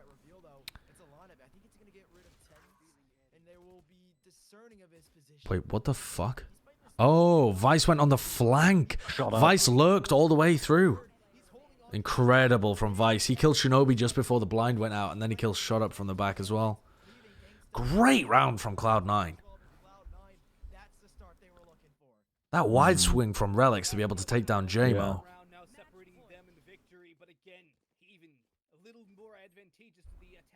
And then the lurk from Vice was just perfect. Oh, wow, I didn't see this. Did you see the fusion? Yo, happy Mr. 18, Riotous, and Colonel Chessbridge. Thank you very much for the subs. Thank you, appreciate it. Thank you, Funny Astro, account. Just a fake account. Alright, well, don't speak. Don't even talk to me. Don't even bring that into my brain. Alright, they're going for a bit of a wallbang here with anybody that's going for some short push. Oh, there's a pause. Huh? Immortals have gone for a tactical pause, maybe, to figure out what their plan should be in this overtime round. I mean, maybe it's a technical, but I don't know. Ice in the kicker. But I mean, they would essentially be the kicker here. No, I mean the person winning is the kicker, aren't they? Oh no, they're not. Yeah, the kicker is when you're down, right? Yeah, So you would ice ice the them. kicker Yeah, when you are ahead and then they are down. You would Oh yeah. I mean, I don't think this comparison even works. Ice in the kicker. Doesn't make any sense. Cooling them all. When has Brent's ever worked? Yeah. Okay, corner. Ice that kicker. Ice the kicker. Okay, here I we want to go. know Oh, why here we go. Sully's got a periodic table. Because he likes chemistry. Yeah, I assume he's doing chemistry in high school or something. Alright, a drone down mid. They're stacking people at C because they're hoping that the Odin spam will disincentivize people to go towards A, which I think it is doing. Does Immortals have a good B to A execute? If they've got some fucking B to A shit, oh, well, they know that Tenz is holding over there with the Odin, actually. Maybe that's not a good idea. They are working their way into A, though. The retakes have been so good from Cloud9 on A, though. Seems like a dangerous thing to go for. Unless Stanny can get an amazing lurk through B. Immortals are so indecisive right now. Incredibly indecisive. Maybe that's because Stanny is the IGL and he's lurking. So he doesn't have the information that the others do on A.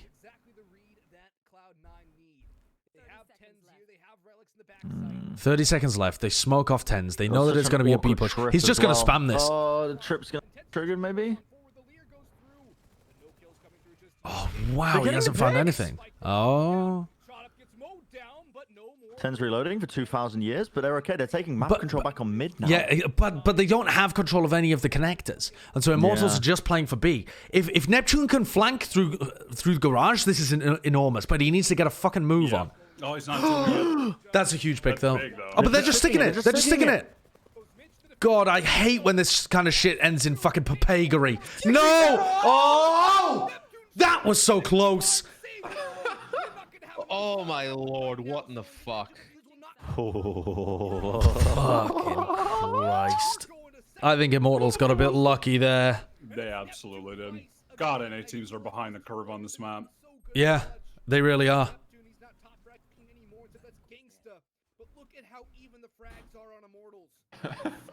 For like 2 seconds, I tapped into NA Pride and I was like, no, they aren't. And I was like, yeah, Wyatt knows. Oh, fucking Christ. Johnny Okay. will do anything to stay in America, bro. He'll fucking sell out. Please, USA, USA. Alright, tripwire for garage control. Coming out from Neptune, and he's got a tripwire on site as well. He's going to play from heaven. I think this could actually be a really sick position for Neptune. He can get this kill as someone triggers the tripwire. I don't think that they've put the tripwire here before, and they've got the cam for the retake. So they're just going to play... Wait, what? How did that trip get killed? I don't know. Did Neptune pull it back? Can you do that?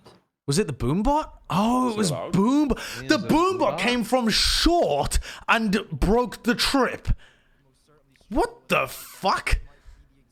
They're dictating. Oh man, I mean, this is the perfect time for a rotation back from Cloud9. Just a fake A, but they're just committing. They found the cam as well, so there's no cam for retake here.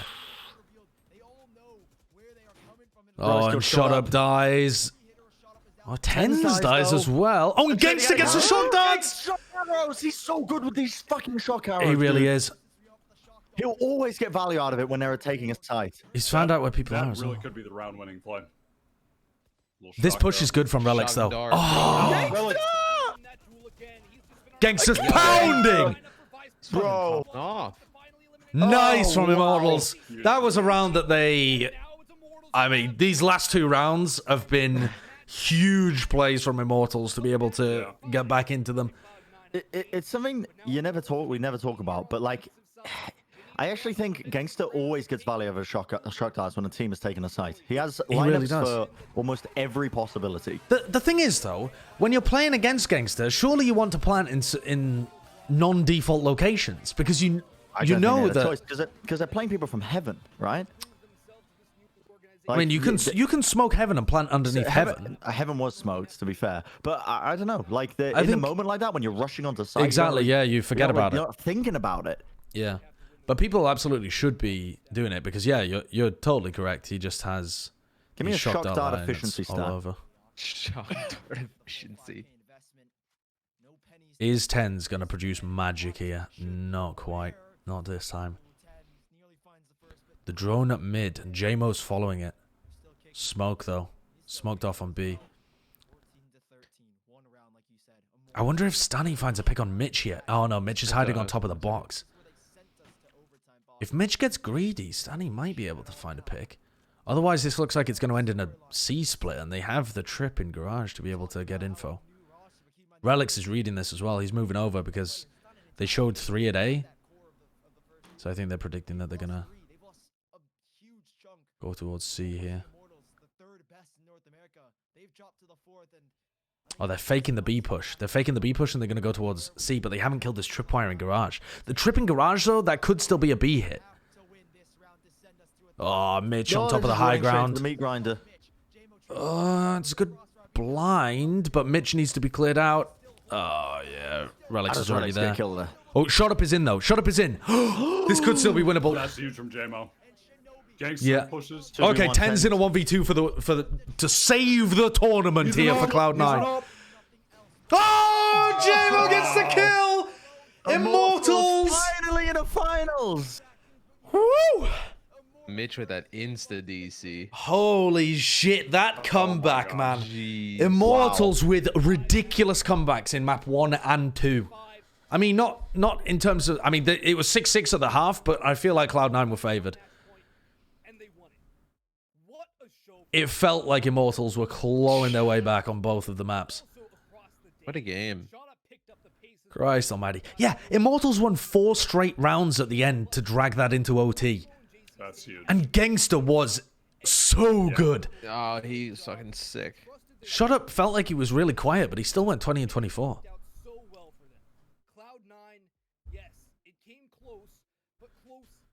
Tenz was dominating on the attack and then didn't really have that impact on D.